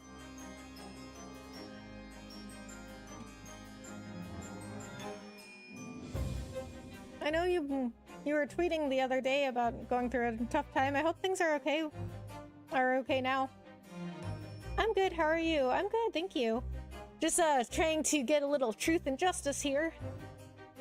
The philanthropist Magnus McGilded has enough wealth to purchase the entire city he claims to value so highly. But where did all that wealth come from? Your client is a Shylock, sir, and one with the very darkest of souls. What is a Shylock? What? Stone the crows. What? What does that mean? Okay, you know what? I will say that these games, like, even in Ace Attorney and then this game, they use a lot of words and phrases that I don't know. McGilded lends money at extortionate rates of interest, so his victims have no hope of repaying him. Oh, he's a loan shark. Oh, we're defending a loan shark? Okay, but we don't know if he murdered that guy yet. We've heard barely anything yet. When they default, he takes possession of everything they own. He is a vulture that preys on the weak. I've never heard any mention of that before. Well, yeah, why would he want that information to go public? Everything is good. My birthday is tomorrow, so I'm just living life. Oh, happy birthday or happy early birthday. Do you have any birthday plans? Oh yeah, that Ryu look-alike. Oh yeah, Bahamut, you're the one that said he looked like Ryu, yeah. But you're in a courtroom with fire lanterns. That room should be warm now. Yeah. Bahamut, I'll tell you right now, there's gonna be a lot of things that you see in this game that I will not be able to explain to you. Your faculties haven't deserted you, I'm sure, madam. So has the thought not crossed your mind? Would a man wealthy enough to buy London in its entirety not have a carriage of his own? What possible reason could this man have had to make use of a public omnibus service? Oh, okay, I get it. So, Van Zeeks is saying that as a loan shark, McGilded loaned the Mason, or wait, his name is Mason, but he is a Mason. Thrice-fired Mason. So, well, he's a brickmaker. I mean, that's a Mason, right? So he's saying that Mason took money from McGilded, couldn't pay him back, and so McGilded killed him for it. No plans yet. I officially turned 30, the end of an era. Oh my god, your 30th birthday! That's so exciting! Well, I hope you have a good birthday. I hope you do some good celebrating. You know what? I feel like people are so scared to turn 30, but I think my 30s have been like better. Like I've had a better life in my 30s than like I ever have before. You know what I mean? Because like when I was younger, so like first of all, like I'm not gonna go into it now, but like I had a really rough childhood. So like my childhood wasn't like, you know, a happy time for me. But then like when I was in my 20s, like my 20s were literally, it was seriously like it was such a struggle because like, you know, I was a poor college student, and then like I went into the workforce officially when I graduated college, and that was also hard because I was like making no money, but I still had to pay back like student loans, and then I was just like thrown into the adult world. Like suddenly I had to like get a car, I had to pay like insurance and a bunch of taxes and like rent, and like it was really tough for me. But like now that I'm like in my 30s, like I'm used to all that, and I feel like I have more like choices now. Like I'm making more money, and I just like I have more freedom and more knowledge and maturity, so I'd like to think. But it's like it's like little things, you know what I mean? It's little things like, oh, I can go and get like a non-stop flight if I want to travel anywhere. And I'm traveling more now too. But like when I was in my 20s, I had to get the worst flights, like 6 a.m., 2 layovers, because they were the cheapest ones. But now that I'm like making more money, I'm like, okay, I can pick the flights that I want to pick non-stop, like at good times. Like I don't know, I mean that's just one example, but it's like I just have more freedom to like do the things that I want to do and that makes me happy. And I feel like throughout my like 20s I was just like really struggling to like understand and afford adult life. Hi everyone. Hey Francisco, thanks so much for coming in. How are you? Would love to have you on my podcast one of these weeks. Oh really? Are you serious? I would love to. I really appreciate that, BitCloud. Yeah, it's tough transitioning to the real world problems. Yep, yeah. Yeah, it is really tough. Oh man, if you had seen me in my 20s, like I was a mess. So, good thing that I showed up in content creation now, because if I had done it in my 20s, you know what? Honestly, I think if I had started streaming and content creation in my 20s, I think I would have given up. I think I would have. Because in my 20s, like I wanted everything like right now. Like I wanted like instant gratification all the time. If I would like try something once, and if I didn't succeed the first time, I just gave up. like I gave up so easily, so easily. And with like content creation, like now that I've like done a lot of research on it and everything, I'm like, okay, well, I gotta stick with it. Like every single video, every single stream, it's a new learning experience. So I have like that, I kind of have that like maturity now to like stick with it. And so, I mean, do I wish I had started when I was younger? Yeah, of course. I wish I had started anything I wanted to do when I was younger. But I don't think that I would have had like the maturity to like keep going with it. Good. That's nice to hear, Francisco. How was your day? What day is it? Is it Monday? I lose track of the days now. It is Monday. How was your Monday, Francisco? True. Would you be free this Friday? I think so.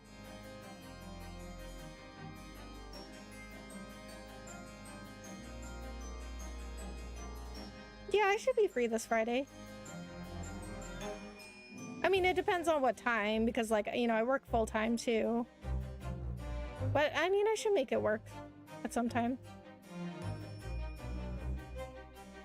But I mean, I really appreciate that, BitCloud. Thank you so much for thinking of me. Like, I really, really appreciate that. So what would you want me on your podcast for?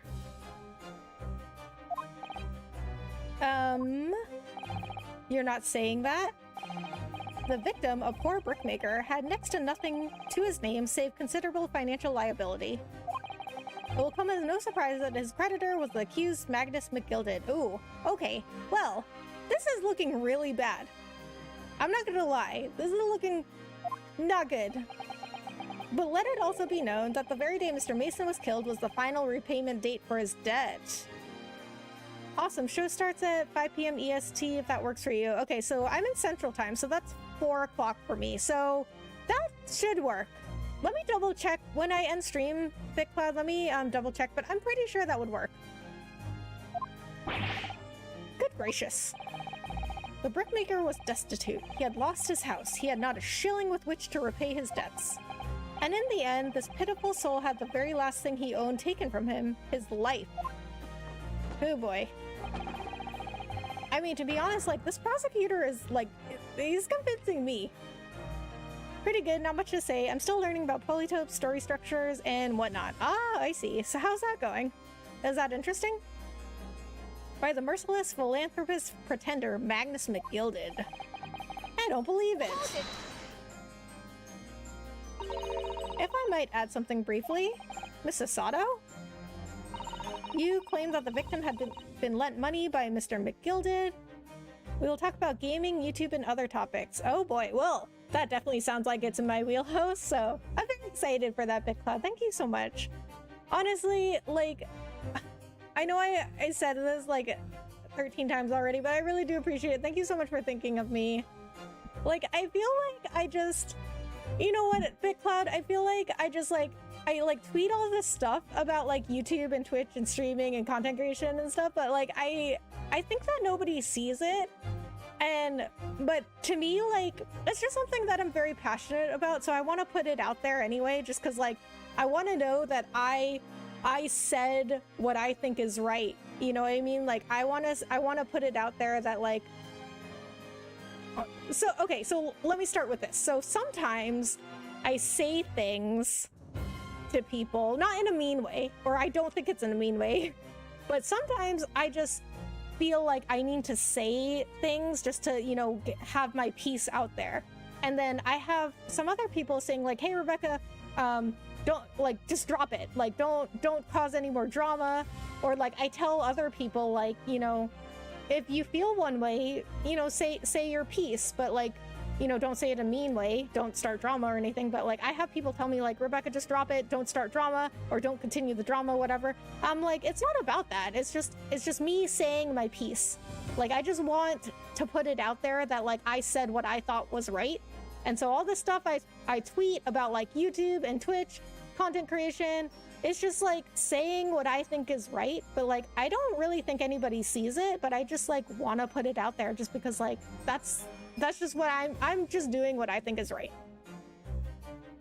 Hope you're doing good. I'm doing good, Francisco. Thank you so much for asking. Sounds good. Just DM on Twitter if you need me to set up another day. Okay, sounds good. I learned about finitely complete formal models and how they relate to natural language. Oh. What does that mean, Francisco? I don't know. I mean, I know all of those words individually. I don't know what they mean when you put them all together. Like, explain that to me like I'm 5. Facts. I'm glad you agree, BitCloud.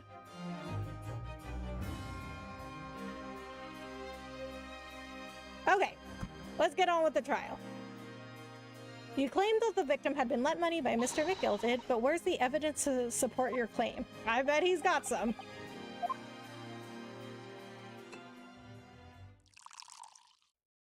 And talk to you soon. All right, BitCloud, sounds good. And you know, I do love talking about that stuff, like YouTube versus Twitch. I think it's so interesting to see like the different platforms and their pros and cons, and then like all these big streamers going from Twitch to YouTube. Like, it's so interesting. And then it's so interesting to see like what other people think. Like, I was very surprised when I found all these, you know, smaller creators, smaller streamers. I was super surprised to see that they, like, most of them don't even really do any research on anything, you know what I mean? Like, most of them are just staying on Twitch. They're just streaming for hours and hours. And then I talked about this earlier in my stream. I don't know if you were here for that, BitCloud, but I was talking about how people like get trapped on Twitch. Like, they spend so much time trying to go live on Twitch, and then they spend more time on Twitch trying to network with other streamers and spending time in other people's streams. And then they don't want to leave Twitch because they're like, well, I invested too much of my time on Twitch. And then it's just a trap. And then they don't like do any research. They're like I talk to people about YouTube streaming, and they're like, oh, I didn't know YouTube had raids. I didn't know YouTube had like subscriptions, or, you know, the equivalent. I know it's like memberships and live redirects instead of raids, which is a really dumb name, not gonna lie, YouTube. So YouTube, if you're listening, please consider renaming live redirect, because that name's just silly. But people don't even know that YouTube like has these things now. They're like, oh, I didn't know that. And I'm like, well, you know, if you're in content creation, you should keep up with your industry's news.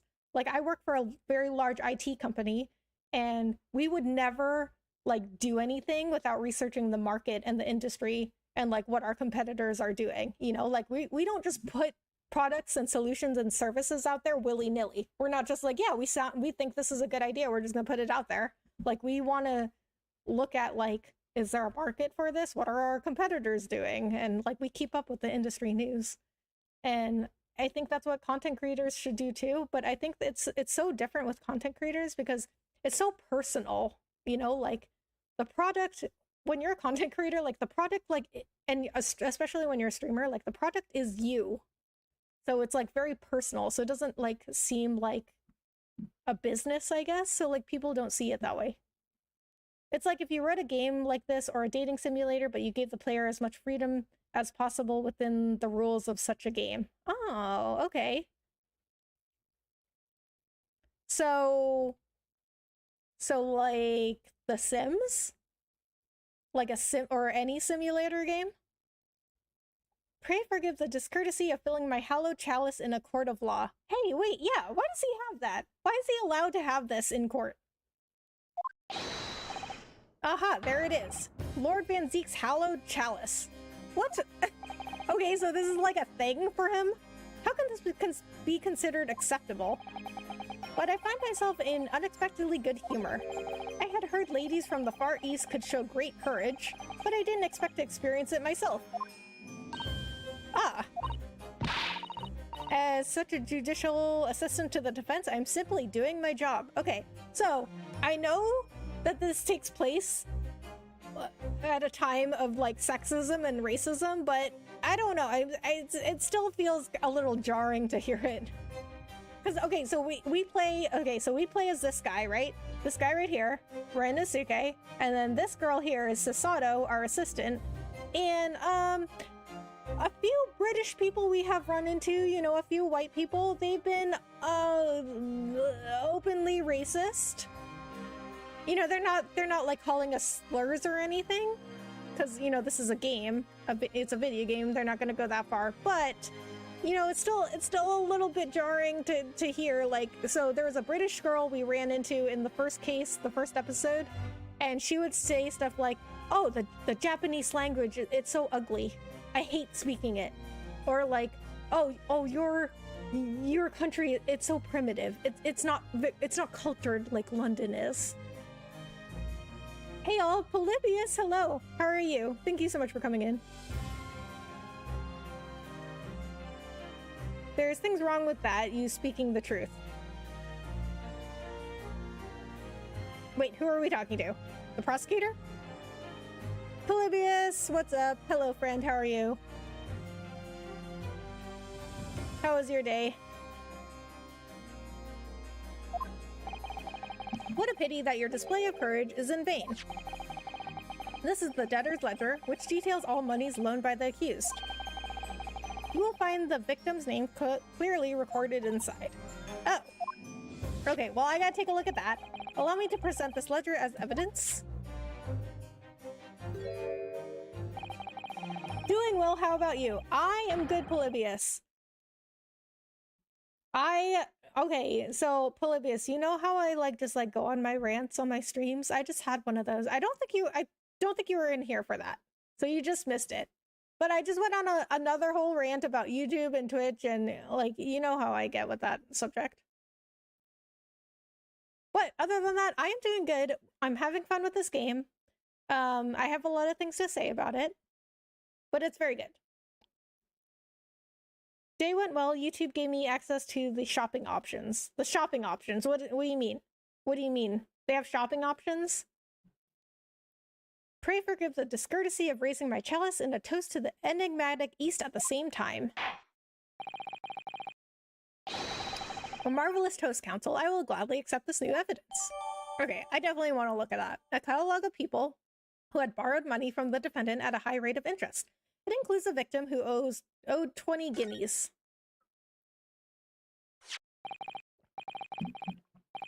Yeah, I caught the end of it. Okay, good. It's just, you know, Polybius, I don't know, it's just, I love talking about that stuff, and I think it's so interesting, but most people do not want to talk about it with me. Like, you're one of the few people that would talk about it. Ah yes, 20 guineas. The victim owed a considerable sum, and the accused made quite certain he had ample recompense. Is that how you pronounce that? Recompense? Recompense? I don't know. Well, it would seem or live stream, had the wool pulled over my eyes. Wait, no. Wait. Let me look at this. This portfolio must contain all sorts of secrets of London's gentry. Oh dear. Do you really think we ought to look inside?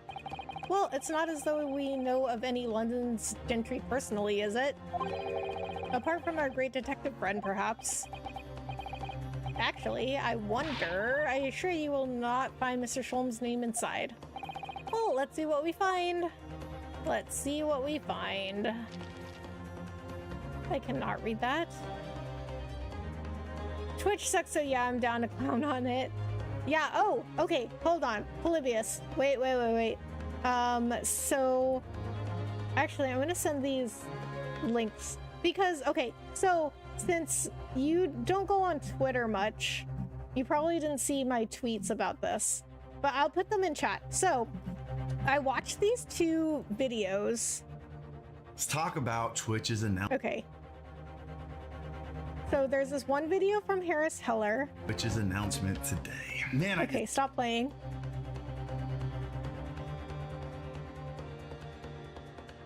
Okay, if you haven't already seen these, that is Harris Heller's on the latest Twitch news, and then I tweeted out another one from Devin Nash. Okay. So Devin Nash's video, it's pretty long, it's 35 minutes, but it's really, really good. So those are two really good videos on the Twitch taking away exclusivity news. I thought you might find them interesting. I don't think I can explain much further without divulging what might amount to trade secrets in the future, but I do eventually need people to collaborate. Ah, okay, I understand. That sounds interesting, though. Gosh, it's crammed full of gentlemen's names, isn't it? Well, I suppose they're probably not all gentlemen at all, are they? After all, not everyone in this country is well off. I saved them for later. Nice. Okay, yeah, definitely let me know what you think, Polly B, because I think you would find them super interesting. Because they both, basically, they both say, well, they say a lot of things, but I think it's really interesting that they were both saying that, like, the Twitch news was, like, really misunderstood because, they were saying, like, basically, like, Twitch kind of dressed it up to, like, sound really good, but really it's bad for creators. Which is, I'm sure, is a shocker for you. Ah, goodness. What is it? Look at this. Do you see the name here? Bruce Fairplay. Oh, should that mean something to me? It does sound strangely familiar, actually. What? Rhinosuke! Pay attention! He's one of the witnesses! Bruce Fairplay, the witness testifying at this very moment! Oh yes, of course, the banker. Why is his name in here? Because he owes McGilded money? Ah, he borrowed 20 guineas, did he? Wait, that's the same amount that the prosecutor said that Mason owed. But you asked about the shopping. Yes, I did. I forgot about that. So thank you for reminding me. When you get monitored, YouTube. When you get monitored? Is that an autocorrect? Is that supposed to be monetized? YouTube lets you sell merch from Teespring directly from your channel. Oh, I didn't know that. That's cool. Hi, Nocturnal Tina. Hello, how are you doing? Thank you so much for coming in. And look, the repayment date is fast approaching. It's possible that this is just a coincidence, of course, but this could be very useful information. Among the defendant's list of debtors is Bruce Fairplay, who would have been due to repay his loan imminently. The details of the debtor's ledger have been updated in the court record. Ah, got it. Okay, so does any of this say anything else? No. Okay, so I think if I click on any of the pages, yeah, it's just the same thing. Okay, I don't think looking at it anymore will tell me anything else. Yeah, sorry, okay. I figured it was monetized. I actually have to go AFK for a few. I'll tell you more about it later. All right, Polly B, sounds good. Okay, so at this point, I'm gonna save and then I'm gonna take a break and I will be right back. Okay, BRB.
All right, welcome back. I like how I welcomed myself back. I love this aesthetic. Reminds me of this one Blender grease pencil artist named Deduz from France. Okay, I have no idea if I'm pronouncing that correctly. Deduz? Deduze? The aesthetic of my Be Right Back screen. I love it too. I didn't get it like commissioned or anything. I think I got it off of Etsy, so you might see it on some other streams because it's not like customized to me, but I also love it. So my starting stream scene and my end stream scene, they have the same aesthetic. Yes, okay. Gotcha, yeah. Oh, I love my starting Be Right Back and end stream. Aren't they so cute? And it also kind of reminds me of like my childhood, you know what I mean? Okay, wait, let me bring one up again. Okay, I'll bring up my start stream. So yeah, it's like because the starting soon and then the Be Right Back. Okay, so they are all the same, except it says like, you know, Be Right Back, starting stream, end stream, and then the phone in the corner says a different time. And then like it gets darker. So like starting stream, it's like the lightest one. Be Right Back, it's like a little darker, end stream's like the darkest. But I like it because it's like, it's got like this old like Game Boy looking console and like a slide phone, Tamagotchi, Arizona iced tea, Pocky. Like it's stuff from my childhood. Yep, cute. I appreciate that, Francisco. Thank you. Regrettably, madam, that is the modus operandi of the accused. And it's such a pretty little park too. What a scoundrel. Still, maybe it's all for the best. What? Well, wait a minute. Let's think about this a little more before. I don't stand for nonsense. Okay. Well, this is not good. You'll love Deduz's work. He's on YouTube too. Oh, nice. I'll have to look him up. That was it. The last juror's decision. Okay, I know that this has to happen because the game does not let you go forward. You know what I mean? Like it's very linear. It's very, very linear. You have to do certain things in order to move forward in the game. So since it's still moving forward, I'm sure this is supposed to happen. I also love the anime aesthetic of these games. Me too. According to this Encyclopedia of British Law, when all members of the jury have concluded that the defendant is guilty, court proceedings are suspended and the presiding judge will deliver the final verdict and sentence. That's what it says here. The final verdict. It's over then. Oh, but there's a footnote though. A footnote? However, the defense... All 6 members of the jury are now in agreement in this case. Okay, what's the footnote though? What's the footnote? Allow me to convey my respect for your swift and righteous decision. According to the laws of this country, I will now conclude the trial by delivering my final verdict. I trust there are no objections. Object, Rhinosuke, object! Mrs. Sada, just tell me one thing. Oh, yes? You were in the middle of saying something before. The footnote in your Encyclopedia of British Law. However, the defense... What did it say next? Oh, yes, of course. One moment. When all members of the jury have concluded that the defendant is guilty, court proceedings are suspended and the presiding judge will deliver the final verdict and sentence. Yeah, you already read that part. What about the footnote? Then the footnote says, however, the defense has the right to demand a summation examination of the jurors at this point. I don't know what that means, but it sounds like a chance. Summation examination? Objection! A summation examination? What? You were eavesdropping on us? Rude. From which century has that tome you have there been resurrected? But the law is the law, is it not? Because, I mean, you know, we're still following laws that are like 50 years old. Judging from the binding, I would say that book is at least 50 years old. Any modern text on British law wouldn't even give such an antiquated procedure a mention. It's a relic.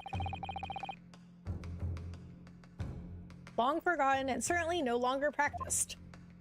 Why don't you let the judge decide that? So you're out of luck. Oh. What even is it, Miss Sasato? This so-called summation examination. Oh, one moment and I'll read about it.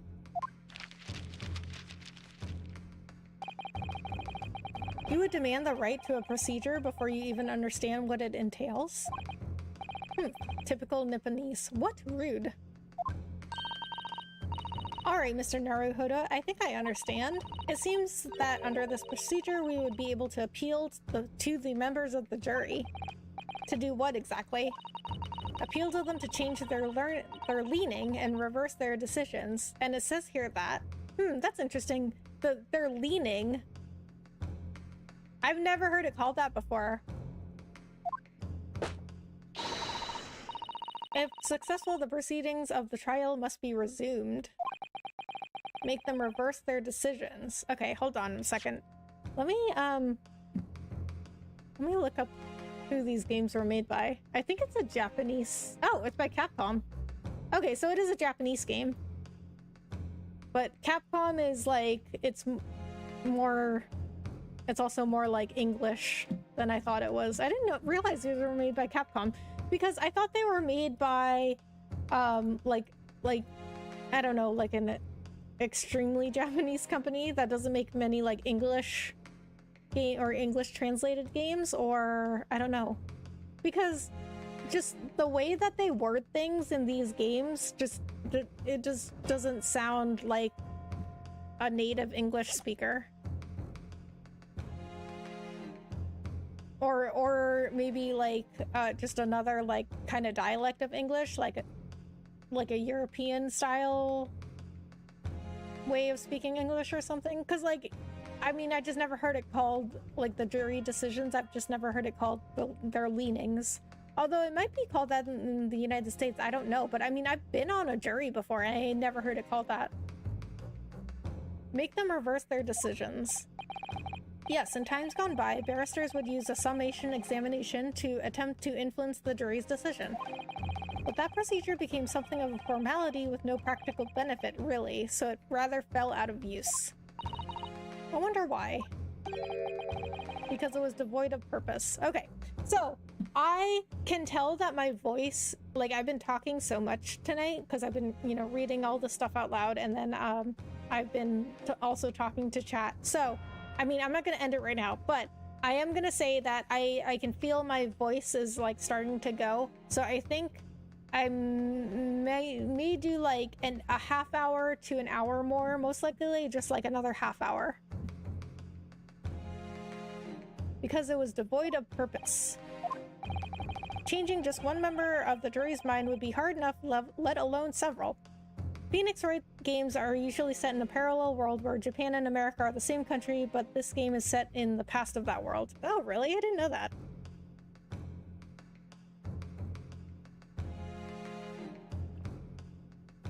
That's very interesting. No self-respecting defense barrister would even assert his right to try in this day and age. Okie dokie, thank you for understanding, Francisco. You know what? I mean, I love these games so much, and I love playing like old games, like or games that don't have any voice acting, but it's so hard for me because I have to read everything out loud and it just like kills my voice. Like, I think it's just, I just like naturally don't have that ability, I guess, because I've seen people on like streaming, like people that only play retro games or games with like no voice acting, and they stream for like 8 hours and they still read everything out loud and talk to their chat. And I'm like, how? Because like it's only been like 2 hours and my voice is like already starting to go. Still, I don't see any mention of the procedure actually being formally revoked. What are you suggesting? I'm suggesting that although it may be how do I pronounce this? Antiquated and largely forgotten, it isn't yet extinct. Exclamation point.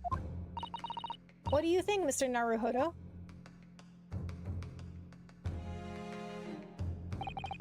A summation examination, our last possible option. Do we assert our right to carry it out or admit defeat? Assert our right, forget it. What? No, we can't forget it. We're gonna assert our right. The defense wishes to assert its right to a summation examination, my lord. Objection! London is the capital city of the most powerful nation on earth. We have a duty to the world to exemplify the very highest standards of judicial procedure. Summation examinations are an embarrassment that should remain buried. Objection! But if it's our right, it's our right. I believe that it could prove vital in this trial. The defense's petition is perfectly valid. I understand there's a real lawyer on YouTube who plays Phoenix Wright, but he takes long breaks because he loses his voice too. Oh, okay. Yeah. I think it's just like some people are born with the ability to just like talk for long periods of time, and then others, I guess, like me, are not. Okay, see, my voice just like completely got lost there. And you know, like, it's like voice actors too, you know, like I have no idea how they do it. They must just be born with that ability, because especially with games with like a ton of content and dialogue, like, you know, like Mass Effect or Witcher or Final Fantasy, or like one of those those games that has like hundreds of hours of content. It's like they had to record so much dialogue. Like, I can't even imagine. But but you know what? That sounds interesting, Francisco. A real lawyer playing Phoenix Wright. I bet he comments on like all the law stuff. Yep, gift of gab. I'm like you. Yeah, I mean, I love to talk, so like I wish I could just like talk forever, but I can't. The defense's petition is perfectly valid. The court will proceed with the summation examination. This is madness. Foreman, are you and the remainder of the jury ready? Dragon Ball voice actors have to scream and read lots of YouTube. Yeah, I mean, like, I just don't understand. I mean, I guess, you know, I guess it's just like any other ability that I don't have, but because it's just not something I have and I don't understand. But yeah, I'm just very impressed with like voice actors that have to do a ton of dialogue like that. Eh? Well, I'm not, I mean, you know, there's a reason I'm not an actor, you know? Like a voice actor, or an actor at all. I mean, I do modeling, but, you know, that's the extent of it. I don't think I could ever act. There was no mention of this in the letter I received, you see, so... Letter? Excuse me? What letter are we talking about? All members of the jury will be asked to explain on what grounds they have reached their decision. On what grounds? You must all justify your decisions and then explain why you believe the defendant to be guilty. Well, my lord, you're rather putting us on the spot. This is most irregular. No mention was made of this before. Something sus is going on. I think that they were threatened or something, so that they would vote guilty. I don't really hold with all this justifying lark. Like, why are they all nervous? That seems to have thrown the jurors off. It seems none of them have experienced this before. Alright then, the summation examination. A defense procedure no practicing lawyer has attempted for years, is it? Well, just maybe. Maybe, just maybe, it might be the opportunity we've been looking for to turn this trial around. So be it then. Ladies and gentlemen of the jury, the court hereby calls upon you to state the grounds on which you find the defendant, Magnus McGilded, guilty of this most serious crime.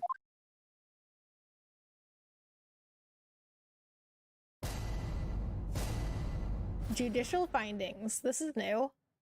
The jurors' contentions. Well, you know, the whole jury thing is new because they never had a jury in the Phoenix Wright games. There was no one else inside the carriage at the time, so it has to have been him. I trust the driver. He has an excellent memory, it seems. 4 passengers with fares totaling 20 pence. Where was the mention of the 20 pence? I actually wrote lots of YouTube when I meant lots of lines. Ah, okay. Well, you know what, Francisco? I mean, I read it. I just said, like, lots of YouTube. And I mean, I was like, yeah, sounds fine.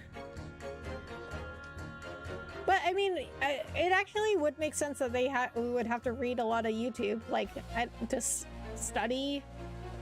I don't know. It made sense to me when I read it for some reason. Maybe they read lots of YouTube and lots of lines. He stopped the chap next to him just like this. Okay, why? Why does he have a knife? Why is this knife allowed in the courtroom right now? Brazen, I must say, absolutely brazen. I have simply typed and collated all the statements made thus far and drawn the logical conclusion. You can trust that— Wait a minute! Wait a minute! That lady didn't even really say anything! They're supposed to justify why they voted guilty, and she was like, oh, well, I just heard all the statements and I made my decision. That didn't explain anything! Thumbs up! Thank you, Francisco. You can trust the guild. Fair fares is our motto. We haven't raised prices above 4 pence for years. Wait a minute. Okay, so 4 pence per person. Right? And there's 4 people. Okay, okay, I'm gonna get back to that. Bring a knife to court suspicious. It is. Like, I don't know why they allow all these things in court. Okay, well, you know what? I guess I shouldn't say anything because my character is carrying a sword right now, but it's symbolic, okay? Because it belonged to his best friend who died. Although he also had it, like, the best friend, he was in court with us and in the first case, and he had it in court, which probably shouldn't have been allowed either, but anyway, besides the point. So, that guy's got a knife, and then in the Phoenix Wright games, one of the prosecutors had a whip. I mean, I don't know who was in here when I was talking about this before, but I did talk about this. So, there's a prosecutor who had a whip, and she would whip people if she wanted them to shut up. Or if she, like, disagreed with what they were saying. She would whip them in the face. Like, what? How is that allowed? The scoundrel stabbing that poor man on the floor, it beggars belief. Okay, they keep saying that he was found on the floor, but in the picture, he's in the seat. I'm starting to wish I hadn't pushed for this now. Some of the jurors don't seem to have wonderfully formed arguments, though, do they? No. Well, let's see what we can do. We need to get these 6 people to change their minds. I'll have to throw everything I can at them and use some very persuasive language. Okay. Well, I'm gonna save. I feel like I haven't saved in a while. Saving constantly is always a good practice when playing games. Just a moment, Mr. Naruhodo. According to my book, that's not quite how it works. That's kind of hot, though, the whip thing. Sorry. I mean, you know what? Whatever floats your boat. I will tell you, she was very accurate with it. She's never missed. Oh? I thought I was going to have to thaw their icy minds with some heartwarming rhetoric about the defendant.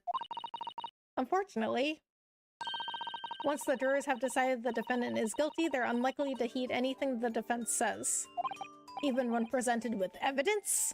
But then, they've reached their conclusions by their own reasoning, you see. Your pleas will sound like excuses. In fact, it could recoil on you. The more you try to persuade them, the more entrenched they may become. So, what on earth am I supposed to do? Present evidence! Oh dear, I'm just citing what I've read about British law, Mr. Naruhodo. So that makes her subject number 1, why stop people from talking when you were and how he died. That would be, she did it and is trying to quiet those that know. Yeah, I mean, well, so that prosecutor, like, her character was like, oh, she'll do anything to get a guilty verdict. So yeah, it did come out, I think it did come out a few times that she, like, told the witness what to say. Or she did some like shady stuff in order to get a guilty verdict because she never lost a case. Right, I'm sorry. Do you have any idea how to make this work then? Well, from what I can understand, the key to this procedure is using the juror's own words to make your arguments. What do you mean? Well, the 6 members of the jury are randomly selected members of the public. They may appear to present a united front, but the truth is, they are complete strangers who just happen to find themselves here in the courtroom together. And that's the way to break them down, you mean? Yes, exactly. We must listen very carefully to what each member of the jury says, and see if we can identify any contradictory statements. Okay, I feel like I should save again. I think a part is coming up where I can lose lives, so now I'm just like constantly saving. I'm just here to see the guilty and I'm off to sleep. Okay, well, Nocturnal Tina, I think that... I don't know if I'll get there in this stream because I don't know how long this case is, but you can, I mean, you can hang out as long as you can.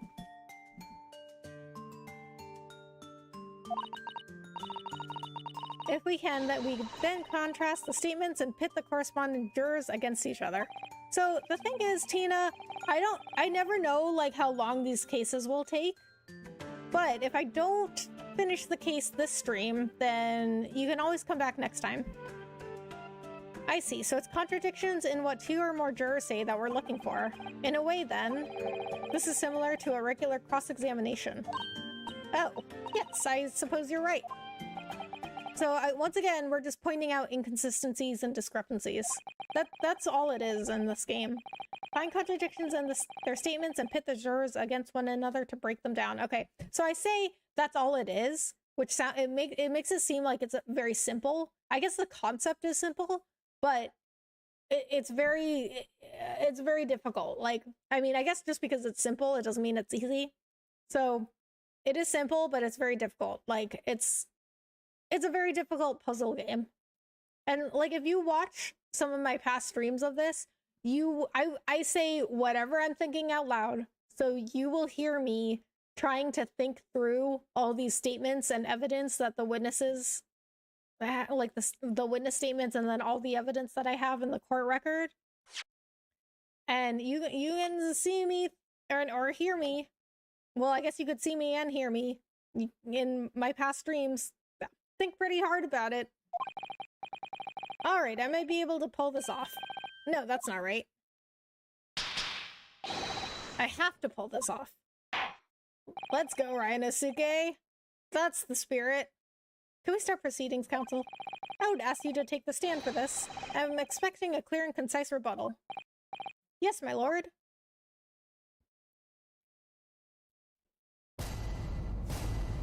Jury examination. The defense's rebuttal. Okay, I'm gonna save again. I'm like paranoid now about saving. Okay, so see, there was in one of the past cases, I was losing lives because I was trying to like present something, but I didn't know, like, you had to examine it even further, and I didn't know you were supposed to do that. So now I'm like paranoid about saving.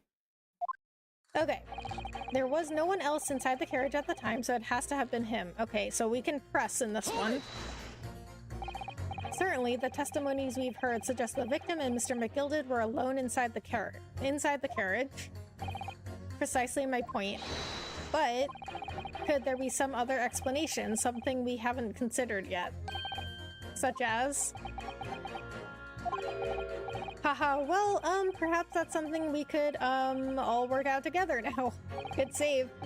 Now listen here, maybe you don't know how things work around here because you're from foreign climes, but we're here to form our opinions as individuals, and I have. Ugh. Oh dear, he doesn't appear to be in the mood to consider an alternative point of view, does he? No, I'm going to have to pit the jurors against one another, like Susato-san said. Finding contradictions in these 6 people's assertions is the only way I'm going to succeed. I trust the driver. He has an excellent memory, it seems. 4 passengers with fares totaling 20 pence. Hold it! But does his ability to recall his takings that night really tell us how trustworthy the man is? I manage all his lordship's cash affairs, so I'm very particular when it comes to accounts. I see. A single penny can mean the difference between life and death after all, can it? That's a saying in your country? My point is, a man who minds his figures is a man you can trust. Those of us in service would swear to that, sir. Does that bench really need any more polishing? So if the good driver says that he saw Mr. McGilded in the act, I don't doubt him. The only task left to do today is disposing of the rubbish. Ah, now wait a minute. One of the other jurors mentioned something about money, I think. Now would be a very good time to listen carefully to the juror statements again, Mr. Naruhodo. Yeah, okay, so one of the other jurors said that they haven't changed their prices from 4 pence. So I'm guessing that that's literally what it means, 4 pence, because I mean, I'm not familiar with like British currency, but I'm guessing 4 pence means 4 pence. So if we had 4 passengers and they each paid 4 pence, that's 4 times 4, right? Which is 16. But she just said that he took in 20 pence. Okay, I'm back for a half hour. All right, Polly B, welcome back. How's it going since I last saw you? If you notice an inconsistency in what 2 different jurors are saying, I should expose it by pitting them against each other. Yes, let's see if I can do just that. Okay, so I think I'm not presenting anything. Because if I go into the court record, it's not like there's... Yeah, so I don't have like the profiles of the jurors or their statements, so I think I just have to press them. He stuck the chap next to him just like this. Brazen, I must say, absolutely brazen. Careful, you could hurt somebody with that. Exactly, why is he allowed to have a knife in the courtroom? Tisk, you're a fine one to talk. What of that sword hanging from your waist, hmm? Oh, right. I forgot about that. Going well, taking care of work stuff. Nice. How's work going? No, that's just my battered soul. Well, anyway, I despise anyone with too much money. They're all the same, all stabbing some brickmaker or other behind the scenes, you mark my words. What? That seems very unlikely, doesn't it? Are you mad, man? We know that small shorty is a rotten Shylock. Well, yes, that does seem to be the case, but... Mr. Naruhodo, please, be careful what you say. If he's been trying to squeeze money out of us less fortunate, then as far as I'm concerned, he's as guilty as sin. That man can hang. Come to think of it, didn't one of the other jurors have something to say about the defendant's underhand activities? I don't remember that. If you thought of something, Mr. Naruhodo, don't let it go. Test your theory. Pit the 2 jurors whose statements seem to be contradictory against each other. No time like the present to use R to pit them against each other, or I'll never get anywhere. Oh, okay, I see. Okay, R is pit. Going swimmingly so far. Nice. I have simply typed and collated all the statements made thus far and drawn the logical conclusion, which is telling us nothing. Hold it! What have you been doing all this time? What have you been doing all this time? There. I should have thought it was obvious. I'm recording everything that takes place as part of these proceedings. And what have you learned from that? For example, at this moment in time, the judge has used his gavel 11 times in total. I love swimmingly as an adjective. Oh, to you, Francisco.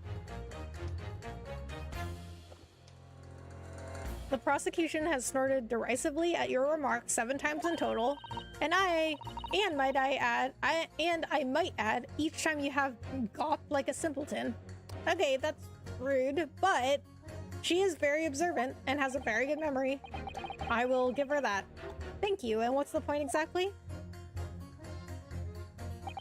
So anyway, madam, are you able to explain why you think the defendant is guilty? That is a conclusion I have drawn as a result of the copious notes I have typed. What? Clearly, but I'm asking you to explain why you've drawn that conclusion. Please don't distract me. It makes it extremely hard to concentrate on my note-keeping. This is going nowhere. You can trust the guild. Fair fares is our motto. We haven't raised prices above 4 pence for years. Hold it! That's how much it costs to take the omnibus? That's right. As the guildmaster, I decided to set a policy for all drivers across the city. One fare no matter which bus you take or how far you're going. We have to compete with the rise of the motor car, you see. Us coachmen have to make a stand together. Motor cars, you say? Yes, and this murder on one of our buses is extremely damaging to our cause. It's beyond the pale. It'll lead to a decline in passengers, you mark my words. And it's all that rascal's fault. He has to pay. Is it the crime or his buses he's more worried about? Anyway, every member of my guild is reliable and trustworthy. So if the driver says he saw him do it, that fellow in the dock is as guilty as sin. The scoundrel stabbing that poor man on the floor, it beggars belief. Hold it! I really think you should stop waving that needle around. You heard what the good coachman said before, didn't you? That hideous man stabbed the poor fellow, just like this. Yes, that is what he said, you're right. McGilded Park is such a lovely little place, too. I've always enjoyed resting my legs there while I get on with my knitting. And I had thought that anyone who donates such a delightful place must be a fine fellow indeed. I suppose I was wrong. Whoever would have thought he was a miserable, murdering moneylender with not a scrap of remorse. Oh, help. She's as sure can be that he's guilty now. The old lady certainly seems to know her mind, doesn't she? So, we just need to find two jurors with contradictory statements and pit them against each other. Okay. Okay, so I think I know, I mean, at least I know the first two I want to pit against each other, which is the maid and the other driver, because they have different amounts of money they were talking about. So the maid said that the driver got 20 pence that night from those 4 passengers, but the other driver said it cost 4 pence each, which only comes out to 16, which is so much easier said than done. Is that perhaps what you were just thinking? How did you know? Well, I took the liberty of doing some research in case you happen to find yourself in just such a situation. Shall I read you what I found out? It is a little long, I'm afraid. Yeah. Go ahead. Very well, listen to this. During the summation examination, you will hear the assertions of the 6 members of the jury. In this situation, the counsel for the defense should use R and pit with impunity. Having done so, you'll be able to compare the chosen assertion with those of other jurors. Oh, okay, so I can always review them. That is helpful. Select the corresponding buttons to listen to the other jurors' assertions again. Note that you cannot choose the assertion of the juror you initially selected. Nor can you choose assertions of jurors who have changed their leaning to not guilty already. Once you've compared the various jurors' assertions, work out which two contradict each other, and then pit them together with R to pull them apart. I see. She wasn't joking when she said it was long. The first step is to listen very carefully to what each individual juror has to say. Okay, did that. Polybius, the lord behind the... I don't know what that word is. What does that mean? Arcade, your game you're named after is fascinating. Oh man, Francisco, I did not know what Polybius was, but when I met Polybius, he told me about it and I went and looked it up and I had no idea what that was. And I also, like, the of Arcadia part, I didn't know what that was either. I mean, your handle, unless you're literally named after it, yeah. I think he might be. We don't know Francisco. We don't know Polybius's life. So, you know what else Polybius told me about, Francisco? Is those ET cartridges that are buried in the desert. I didn't know about those either. Then I'm sure you'll start to see which ones might not quite agree with each other. Alright then. Let's get this right now, so I never have to listen to that long and boring explanation again. Oh, come on, Rhinosuke. She was nice enough to explain that to you. That's the spirit.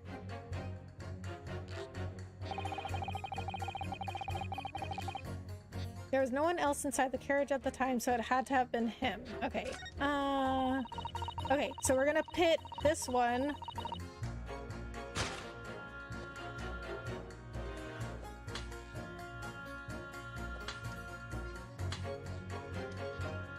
Yeah. So she said, fares total 4 passengers with fares totaling 20 pence.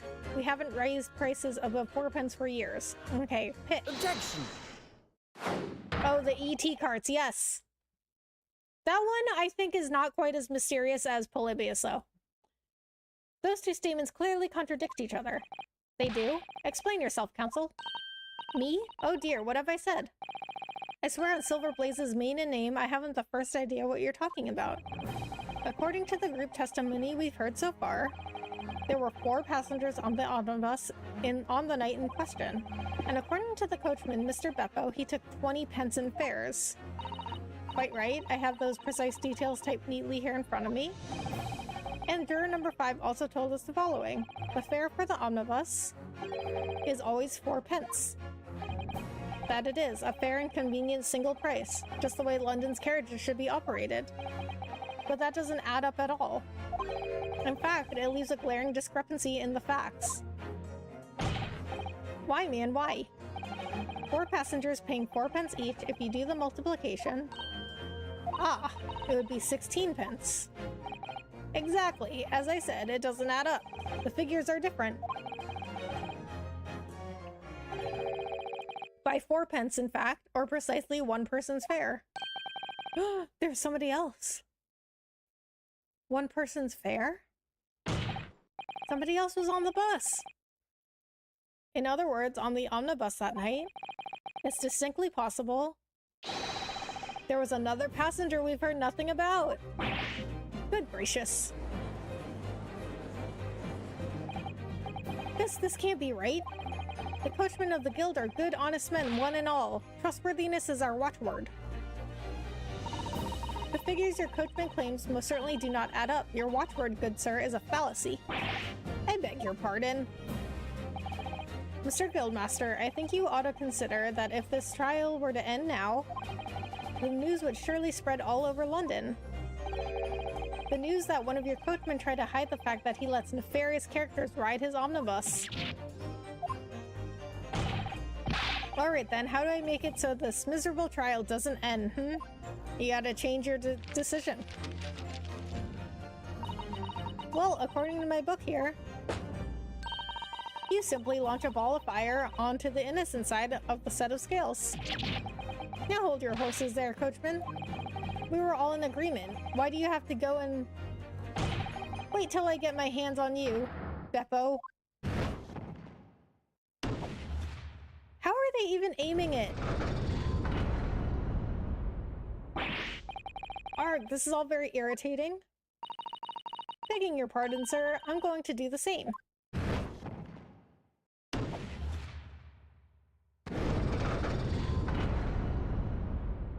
How awesome would that be if you could just like pound something and it would go behind you wherever you wanted it to go? Like how are they doing that? For the love of Mike, not you as well? A penny can be the difference between a smile and a tear after all. What does that even mean? I certainly can't put my trust in someone who doesn't follow my exacting standards in financial matters. Okay. Oh, really? I, for one, think it's only proper that we hear from the witnesses again. Okay, I'm gonna save again. This is getting exciting, huh? You know what? These games, they like really amp me up. You know what I'm saying? Like when you find something out, when you like figure something out and you point it out and just like everything changes in that one moment, like you turn the whole case around. for one, think it's only proper that we hear from the witnesses again. Oh, well done, Mr. Naruhodo, you did it. If we can manage to change 2 more jurors' minds, we can force the trial to continue. 2 more. Actually, there is something else that's been that's bothering me about a couple of their assertions. Then that's where you must strike next. So you need to pit 2 more jurors against each other and show there's another contradiction in their assertions. I don't know what else stood out to me. I'll listen to them again. Take a penny, leave a penny.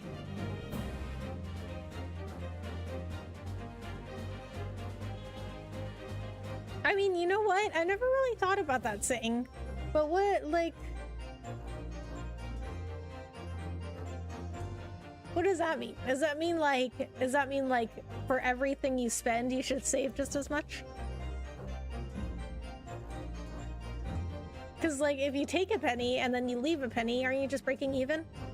Like Dr. House when he solves medical mysteries. I haven't watched House, or I think I watched like 1 episode, but I know what that show is about, so I would imagine. So yeah, exactly, you can do it. I can do it. Sasato-san believes in me. Well, the scales of justice have shifted, but they still weigh heavily on the side of guilt. Heavy on the side of guilt. Counsel, you have the floor again. Continue with your summation examination. I will.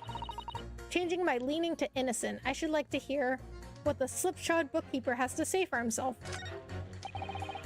He stuck the chap next to him just like this. Brazen, I must say. Absolutely brazen. I have no idea, honestly. I mean, do you ever think about like some of the sayings and phrases out there like don't make any sense? Not that I mean, I can't think of any right now, but I'm sure I will. I see little trays at the store that say, take a penny, leave a penny. What? But why? Like, why are you taking a penny and then leaving a penny?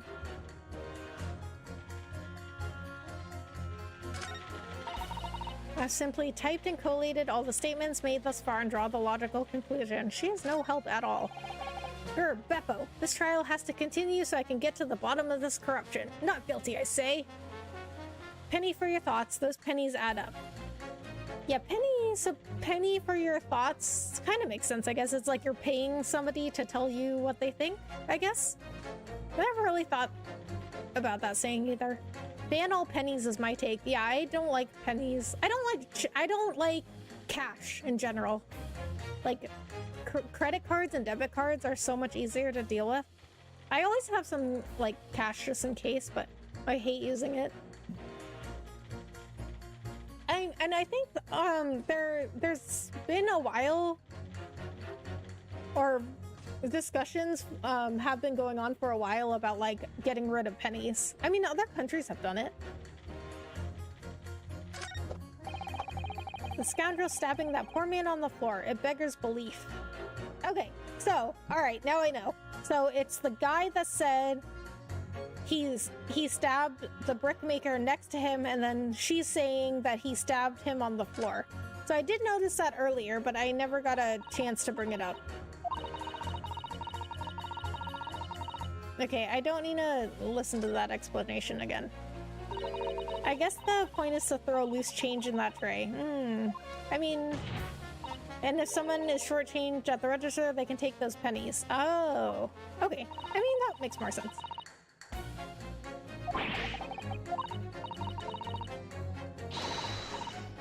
That sort of attitude is most admirable, Mr. Naruhodo. Oh, I guess we said something a little bit different, but I mean, whatever. All he said was like, no, I can figure this out myself. In case you need an exact change now, you leave a penny as a courtesy for those in that condition now. Ah, okay, that makes more sense. Oh, no, I want to go back.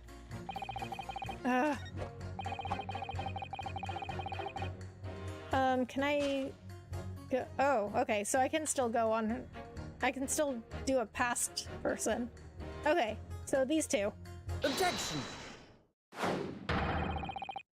Those two statements are completely contradictory. What? Explain, counsel, post-haste.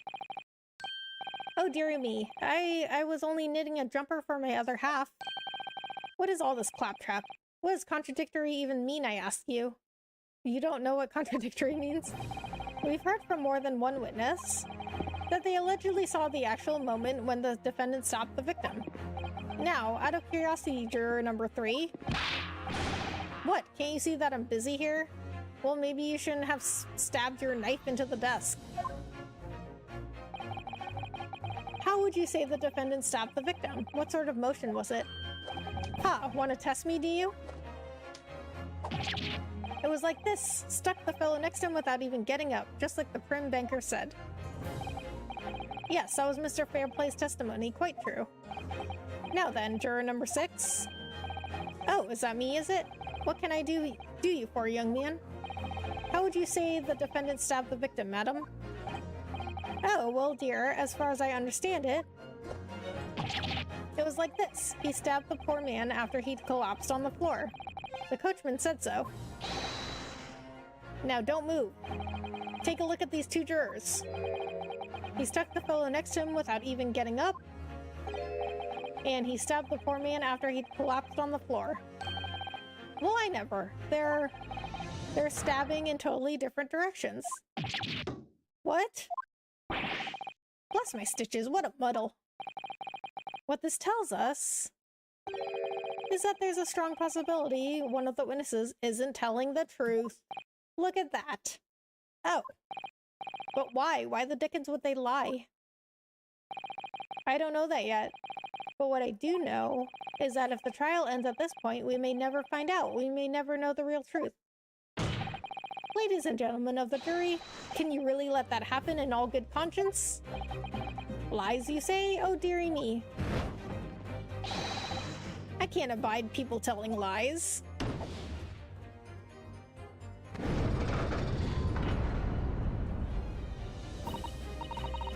The scales.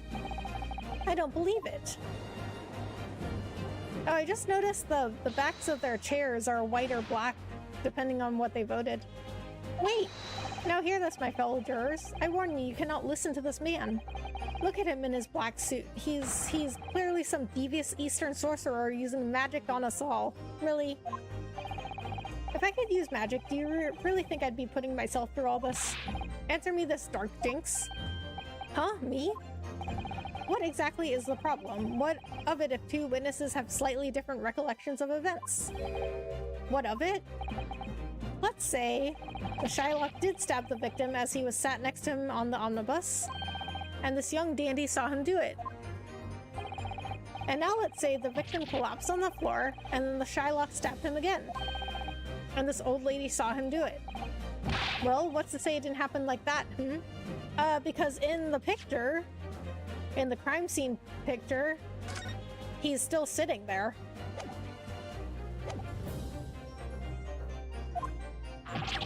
Who are you calling a dandy, sir? Why, I should take this knife to you. Who are you calling old? Why, I should take this needle to you. Oh, he's pissing a lot of people off. They're ready to kill each other now. Okay, we're gonna save one more time.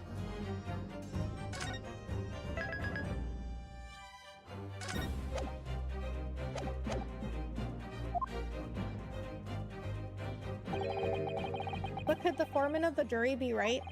Did the 2 witnesses see 2 different moments of the same crime? It's possible, it's out of the question. No.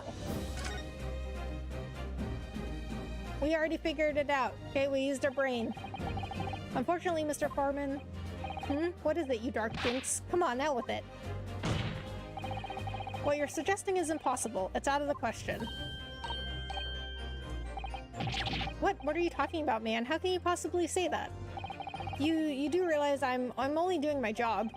As foreman of the jury, I have a responsibility to steer everyone in the right direction. So, where's your evidence, man? That's what we want to see. I say the 2 witnesses saw 2 different moments of the same crime. If you say that's out of the question, show me some proof. Oh, I will. It looks like the only way I'm going to convince him is to present him with something he can't dismiss. Some irrefutable hard evidence. As you wish. What? He wasn't expecting that. I'll give you the proof. It's out of the question that the 2 witnesses saw 2 different moments of the same crime as proven by... Okay, I'm pretty sure that's it, but just in case, I'm gonna save.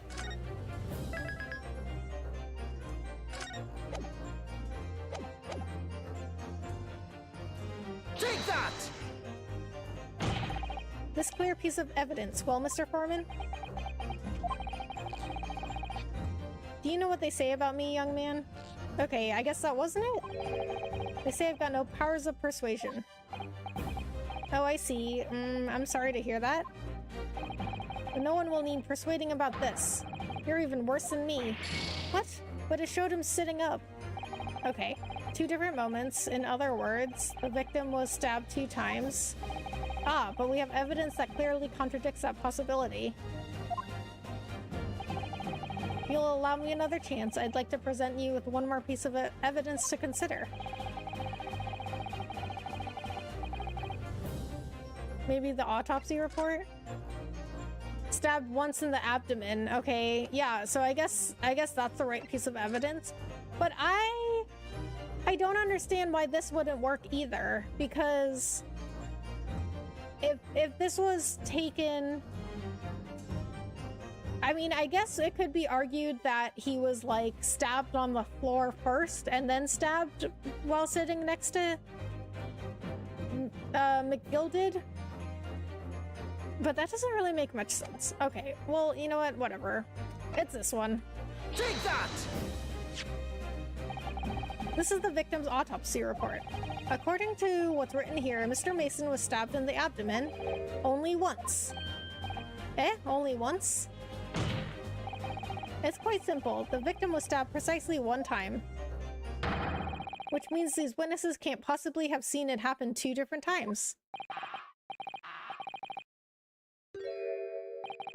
Alright, I can see defeat.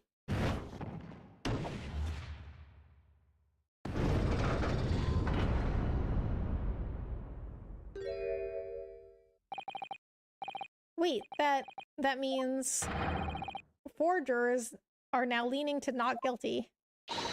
We've done it, Mr. Naruhodo. We've won! What are you playing at, you dandy fool? Shut your trap, sir. No one deceives me. But we had a consensus. I said shut your trap. I know a liar when I see one, and if that chap ever dares to cross the threshold of my shop, I'll take this razor-sharp blade and shave every last hair off his head. Okay. This is getting a little weird. Please tell me he's a barber. Well, in a quite remarkable turn of events, the defense's summation examination has flipped the balance of the scales of justice. The jurors now stand at 2 for guilty and 4 for not guilty. Accordingly, there's no longer a large enough majority among the jury for me to adjudicate, and the trial must continue. Wacky stuff. I know, right, Francisco? That's why these games are so good. I hereby ask the defense, prosecution, and witnesses to return to their places. And I call upon all of you to continue to pursue the truth.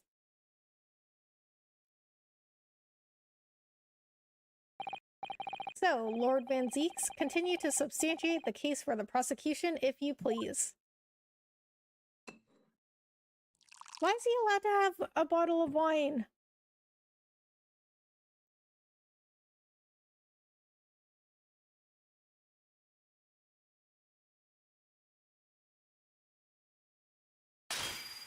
Oh, okay.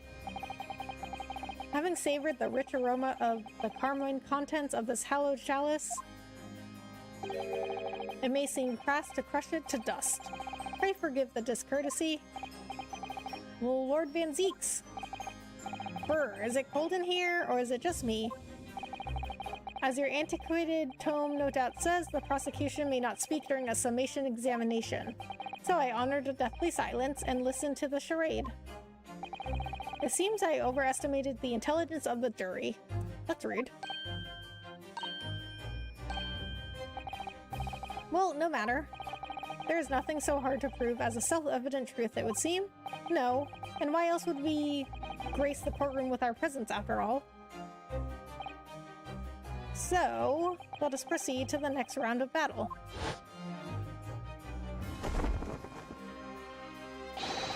Bring forth the witnesses once more. Oh boy.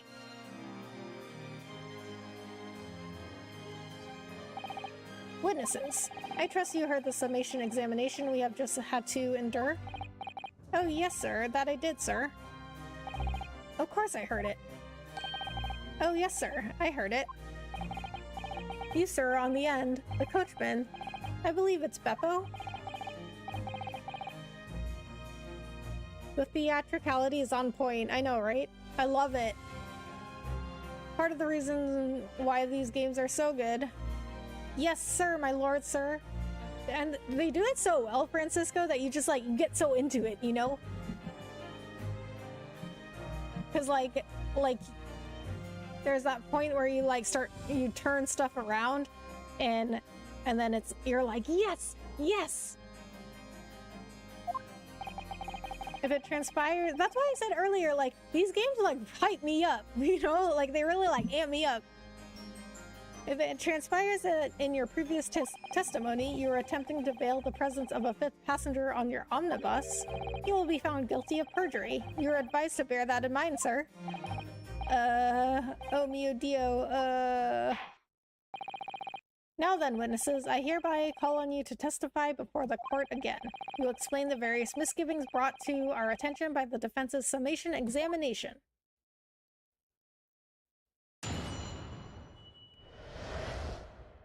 Various misgivings.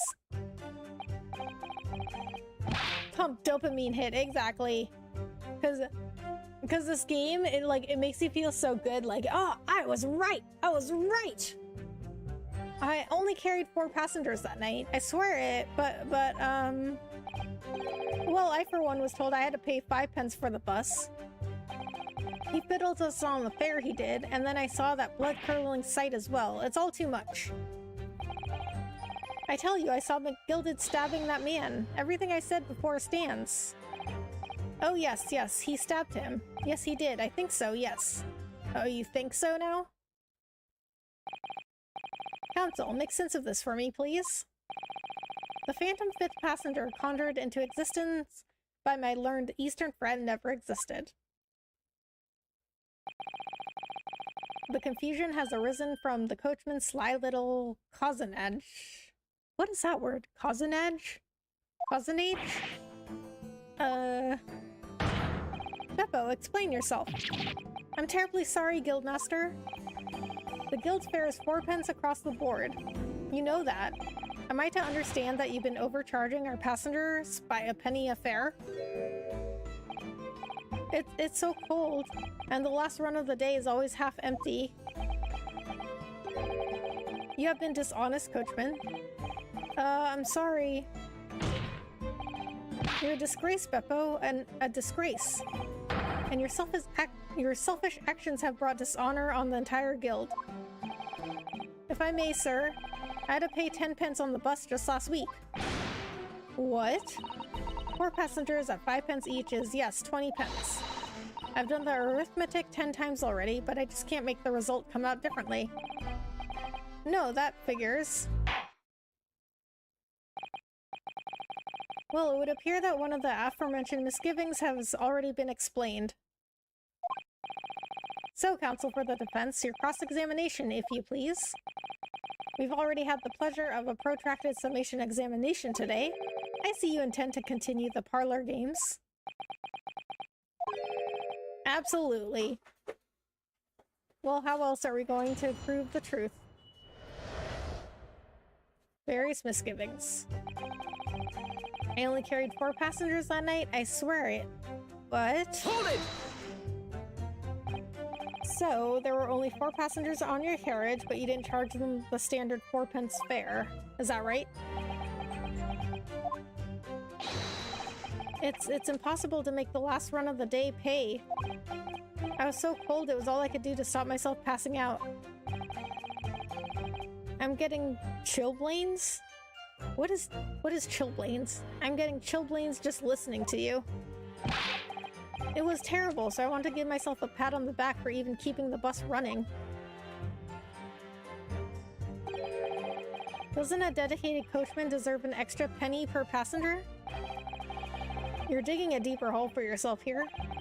If only there had been a 5th passenger on the omnibus that night, then we would have had another suspect. Well, maybe there was, and they're lying. Well, I for one was told I had to pay 5 pence for the bus. Does that mean everyone on board that night paid 5 pence instead of 4? Well, I paid 5 pence too, sir. And I just told you that I did. A flat fare of 5 pence across the board. It's not something to be proud of. The so-called discrepancy my learned friend identified was nothing of the sort. Much like the Phantom Killer you so desperately needed, it's gone. Dead and buried. I'd have been happy if it had ever existed in the first place. He fiddled us on the fare, he did, and then I saw that blood-curdling sight as well. That's all too much. This blood-curdling sight, you mean the murder, I presume? Yes, sir.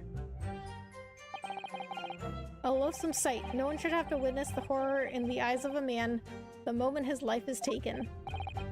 Oh, well, not exactly, sir. I mean, I didn't actually see the exact moment the gent was stabbed. Good gracious, really?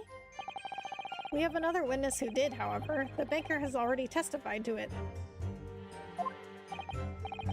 But Mr. First didn't actually see the point at which the victim was killed. That may turn out to be very significant. I heard the banker gent next to me take a sharp intake of breath, see? That's when I looked through the glass. That's when I saw the horrible blade poking out from his belly, all covered in blood. Every time I see a knife now, I can't help screaming, even when I'm eating. I tell you, I saw Miss Gilded stabbing that man. Everything I said before stands. Hold it! So you saw the defendant, Mr. McGilded, stabbing the victim, Mr. Mason, who was sitting next to him? That's what I said, isn't it? It was bothering me before, this was. For just a brief moment, he hesitated before answering the question. Anyway, there's only the two of them inside the carriage, wasn't there? There's been much talk of a fifth passenger, but as yet, zero evidence. Then what are we wasting all this time for, eh? It's black and white. The man's guilty. Something about Mr. Fairplay's testimony just jars with me. I wish I could work out what it was. Okay, so let's go through these again.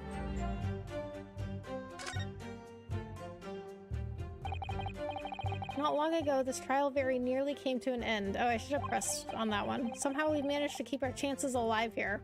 Okay, I'm gonna go through the testimony again. I can't waste this cross-examination. I have to use it to bring some new facts to light. If you're not careful when you press these witnesses, the danger is that the jury will end up believing something unhelpful as they did before. Maybe, but we can't let the fear of that happening stop us from uncovering important new information. Yes, you're so right. I need to pay careful attention here. I don't want to miss even a flicker of a reaction among these witnesses. Remember, if you happen to spot one of the witnesses reacting in a strange way, don't hesitate to pursue them as to the reason. Okay, I have to go back to the last statement. Hold it! Earlier, you testified you saw the moment when the defendant allegedly stabbed the victim, didn't you? Oh yes, that's right. You said that the victim was on the floor and described the assailant holding the knife in an ice-pick grip. I suppose I might have, yes, put the cart before the horse, maybe. What's this? Well, I'm quite sure about most of it. I was driving the horses when I heard a scream from the seats on the roof deck. Oh, I expect that was me, sir. Then when I turned around, yes, I saw it through the skylight. The gentleman was on the floor and the knife was sticking up out of his midriff. That's right, yes, and the fellow holding the handle was the famous man, yes. Okay, so why do they keep saying he was on the floor when in the crime scene picture he's sitting there?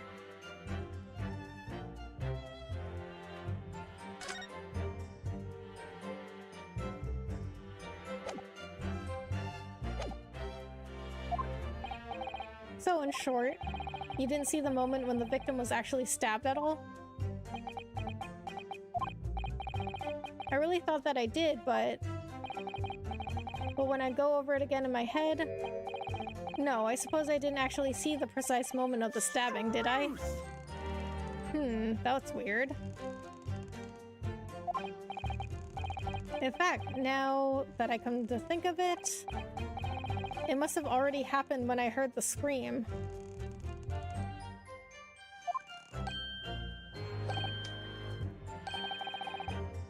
That goes without saying, but I really wish he had said it earlier. The autopsy report makes it quite clear that the victim was stabbed only once, which means the banker was witness to the fatal wound that ended Mr. Mason's life. Not long ago... Okay, we already said this.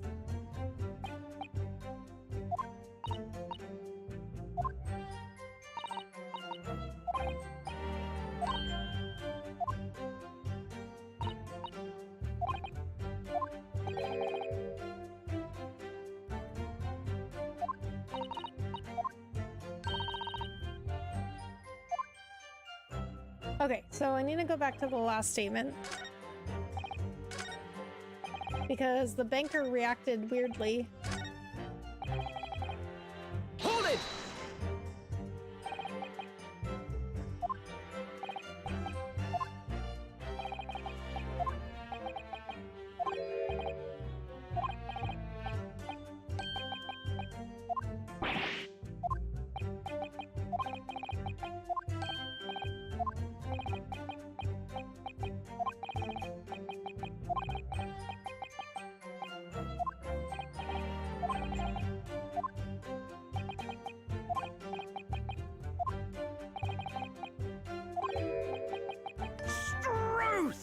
Okay, so we have to go to the banker, press him. Excuse me. Do you have something to say about that, Mr. Fairplay? Now you listen to me. I know what you're thinking. You didn't really see the exact moment the fellow was stabbed. What are the chances of that? Eh? Are you asking me or telling me? He's getting flustered. I might be able to extract some new information from him if I answer him cleverly. Could he have just happened to see the exact moment the crime was committed? No chance. Some days are like that.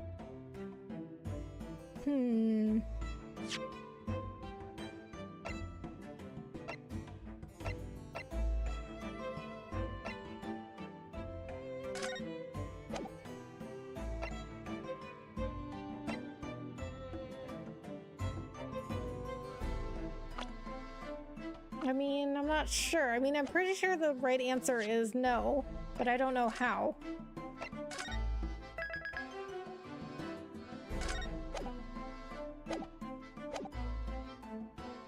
Could he have just happened to see the exact moment the crime was committed?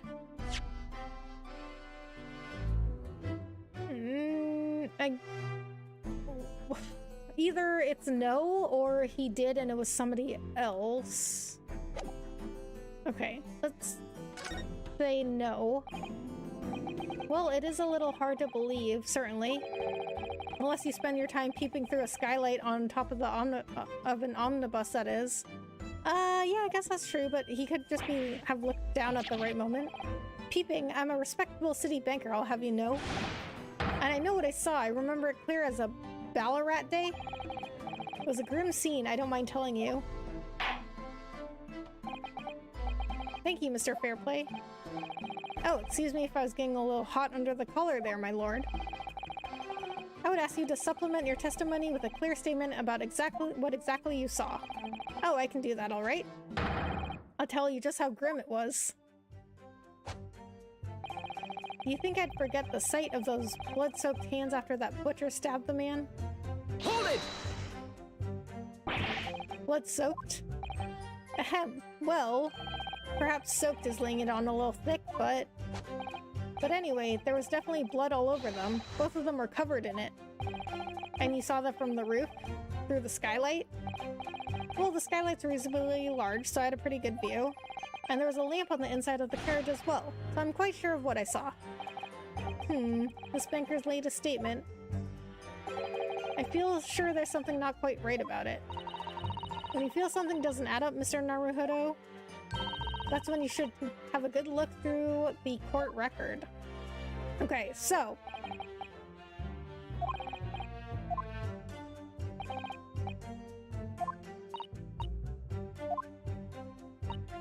So, I'm thinking here, so he's saying that his hands were covered in blood. So first of all, they were gloves. I guess, you know, he could have mistaken them for hands because they're just brown gloves, but he said they were covered in blood. There's only like this blood stain right here, or right here. So I think that's the evidence.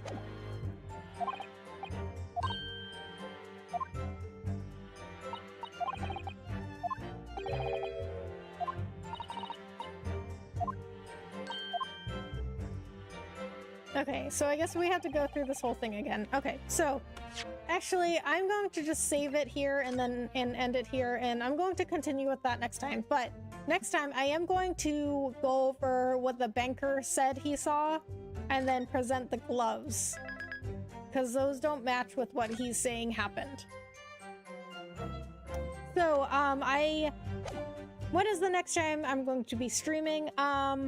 Not tomorrow night, because my modeling agency is training some of the newer models at my agency, and I'm helping out with that. So I have to go in tomorrow night to help out with that. So it won't be tomorrow night, possibly Wednesday or Thursday, but we'll see. I'll tweet it out and everything, and you know, you can always just hop on and see me online. I mean, everybody's on YouTube every night, right? Because I mean, I am. Okie dokie, Francisco, thank you so much for hanging out. Everyone else, thank you so much for being here. I really appreciate it. Hope you had fun. If you want to know when I'm streaming next, I will announce it on Twitter and Discord and all that. Like, I don't always know ahead of time because sometimes I decide that night. But, you know, you can, like I said, you can always hop on YouTube, see if I'm on. Or you can always ask me. Like, if you really wanted to see me streaming, you could ask me. Cool, good night. Good night, Francisco. Alright, guys, have a good night. I'll see you in the next stream or video. Bye.